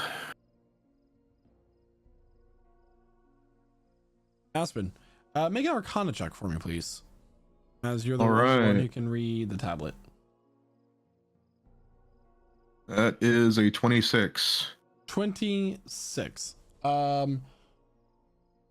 The tablet provides instructions on two specific rituals. One is to basically what you see happening take place here, utilizing the pool to tear open a rift between here and the land of the dead and called forth tortured souls to basically fight and vanquish one's enemies. The other makes you into a sort of avatar to hold a divine or godlike essence within your own body. Zulkifli. I think he's trying to become the avatar of Ferucia. What is he doing both? This is what you wanted for me. It was your duty to do this and take back our home. But something went wrong.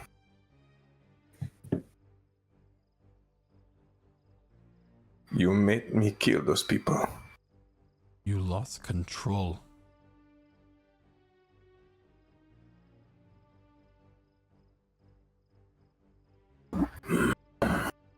All these years, I think about that night. I think about what you were saying, the spell you were casting, the voice in the flame. You were speaking to her. My enemy. Now I understand. You are not my teacher.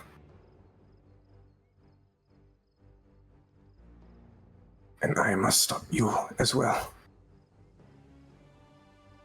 Your grandfather stands, and at this point you notice that although he appears to be a human man, there are features of his body that are inhuman. For example, the palms of his hand are backwards.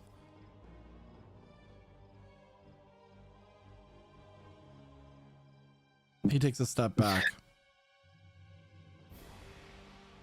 I am disappointed in you. And he falls back into the pool. The pool bubbles as if boiling. The smell of iron and blood fills the air as the steam begins to rise. And then you watch as a large glowing paw of a tiger emerges out, and then another as a form appears. Ooh. It'll find a little tiger on the ground before it. I'm shifting right now. Catfight. Snare, snare. Wait a minute. I With shift as eyes well. glowing with this newfound power, the form of Zolkifli's grandfather in his tiger form, this crown made of fire around his brow rises and levitates above the pool. As what happens next will be a story for another time. Ya Allah. And everybody, that is where we're going to end tonight's session. With just 2 sessions left, by the way, before we continue into we conclude this campaign, y'all. Like 2 sessions. 2 weeks is when you're gonna find out what happens at the end of the story. So thank you to everyone who was part of our stream this evening, and thank you to everybody who was in both chats, both TikTok and our Twitch chat, and in YouTube as well. Really exciting time. Don't forget that we have a partnership with Only Crits for their Kickstarter for their new Sharp Edge resin dice. Use the command !Kickstarter in our Twitch chat for a clickable link. And tonight's keyword for our dice giveaway, as we give out our goodbye remarks, is not active yet, but it will be in just a moment. It will be the word tiger, Tiger, tiger. So put that word into our chat if you wish to enter into our dice giveaway, US or Canada only, excluding Quebec. And with that, I'm going to pass it on over to Jeremiah, who is Aspen in this campaign. Yeah, wow, what a crazy session, y'all. We got rid of that wind thingy. It ate shit.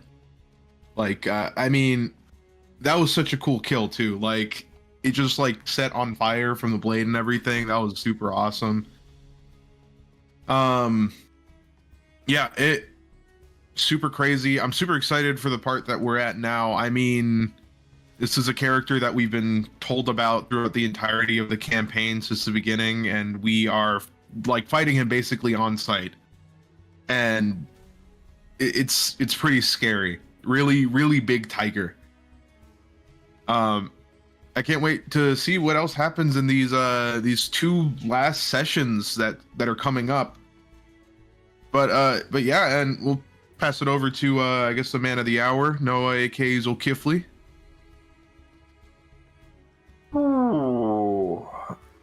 Salam sejahtera, semua lelaki dan perempuan, kawan-kawan semua. Because I am at home right now, I have nothing but my mother tongue in my head. This is a lot to process. Thank you so much for being with us this whole journey, especially as we like wind our way towards the end. You know, character for 2 years, only the brains precipice of our climax.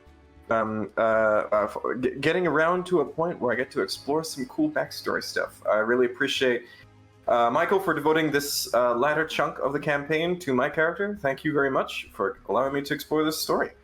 My God, and setting the stage. This is super cool. Can't wait to see what happens next week. And with that, Reveler, how are you doing? Still kind of sore from the fall, but you know, it'll come to pass. It's not his I first imagine a rodeo with cloud it. of mosquitoes around him because he's like sweaty under his like leather coat and stuff. Oh no, when he's traveling through the jungle, he takes the coat off. Yeah. He's at least that smart, but he still has his long sleeves, so you know, still gotta keep some protection. Anyway, Oh, sweetie, you're not dressed for this weather. yeah, fantastic session as always. I mean, what else can I say besides that? A little bit of RP, a little bit of fighting, everything you look for in a good D&D session. And of course, thank you, Zulkifli, for allowing us to come on this adventure with your character. And yeah, so of course, thank you to everyone in chat for chatting it up tonight, and all three of them, Twitch, TikTok, and YouTube. Thank you to all of our wonderful role players for bringing this story to life, and of course, thank you to our wonderful DM Michael for putting us together this story for us to bring to life each and every week here. And yeah, also fucking Jaden, welcome back. Good God. Yeah, that's all I got. So Guy, why don't you take it? Yeah, I mean, really good session. The surprise return of Kydro in the middle of a fight was super epic, and legitimate response from the entire group of people who played with Jaden as Kydro. Really crazy to get to the culmination of Zulkifli's original backstory. But you know, fun session, a little bit of conflict, a little bit of joy, a little bit of death saves. That's what we call D&D, y'all. Gonna pass it on to the man of the minute, Mordecai. I'm pretty sure Zulkifli is I know. the one that's up right now, but Get going, man. godless heathen is what you are. Mordecai is just trying to bring faith to the world, make people believe in the true gods, and you're trying to destroy them. We're losing followers as we go. No, it's an awesome session. It's always an awesome session when Michael's DMing. He makes a lot of fun. Some really interesting and intense combat. Although I think Michael kind of gets off on nearly killing the party. But, you know, that's what makes him such a great DM. So with that, I'll pass it over to Killian, who plays Pudag. Yeah, this was an awesome session. I finally got a big kill, so love that. The visuals of it's great too. The whole thing with Kydros coming in, very cool, very awesome. And I love our 10 minutes of talk there, so that was fun. And yeah, I'll give it over to Josh. Oh boy, we're really close now. We're nearly at the end. We're gonna kill a tiger, then we're gonna kill someone else, and then we're gonna kill all the gods, and then we're gonna kill Mordecai, and then next new campaign. I mean, Mordecai is the big bad for campaign 3. That's a spoiler all, and Proper I'm order. not passing it. I'm not passing it to Michael. Who am I passing it to? I'm passing it to Jaden, who plays Kadro. Hey, welcome back. It's been a while since I've done one of these. But yeah, what a great session. First one back after a very, very long hiatus. It's been a very long time. And, I wasn't here for the middle chunk of the journey, but I was definitely here for the beginning. And, I think I might as well see it through the end, if possible. That'd be very cool. I'm not sure what plans are as far as that, but I'd like to thank Michael for letting me come back in for a little, surprise. That was very choreographed in advance. I want to let you guys know that was not an ass pull from Michael. He didn't DM me, hey, the party's getting their ass kicked. Hop in for a minute, give him a hand. It was fun, Very fun session. Glad we're actually getting some Zulkifli lore. It's been... he was a day one character, and we weren't really getting into his lore that much, so this is really cool to see. And it's looking like it's leading up to a really cool boss fight, which I'm very excited for. And I will be joining for the next week as well, so I will be there for that. It's going to be very fun. And yeah, with that being said, I'm going to pass it over to Michael. Thank you so much, Jaden, and welcome back. And thank you everyone for tuning in tonight.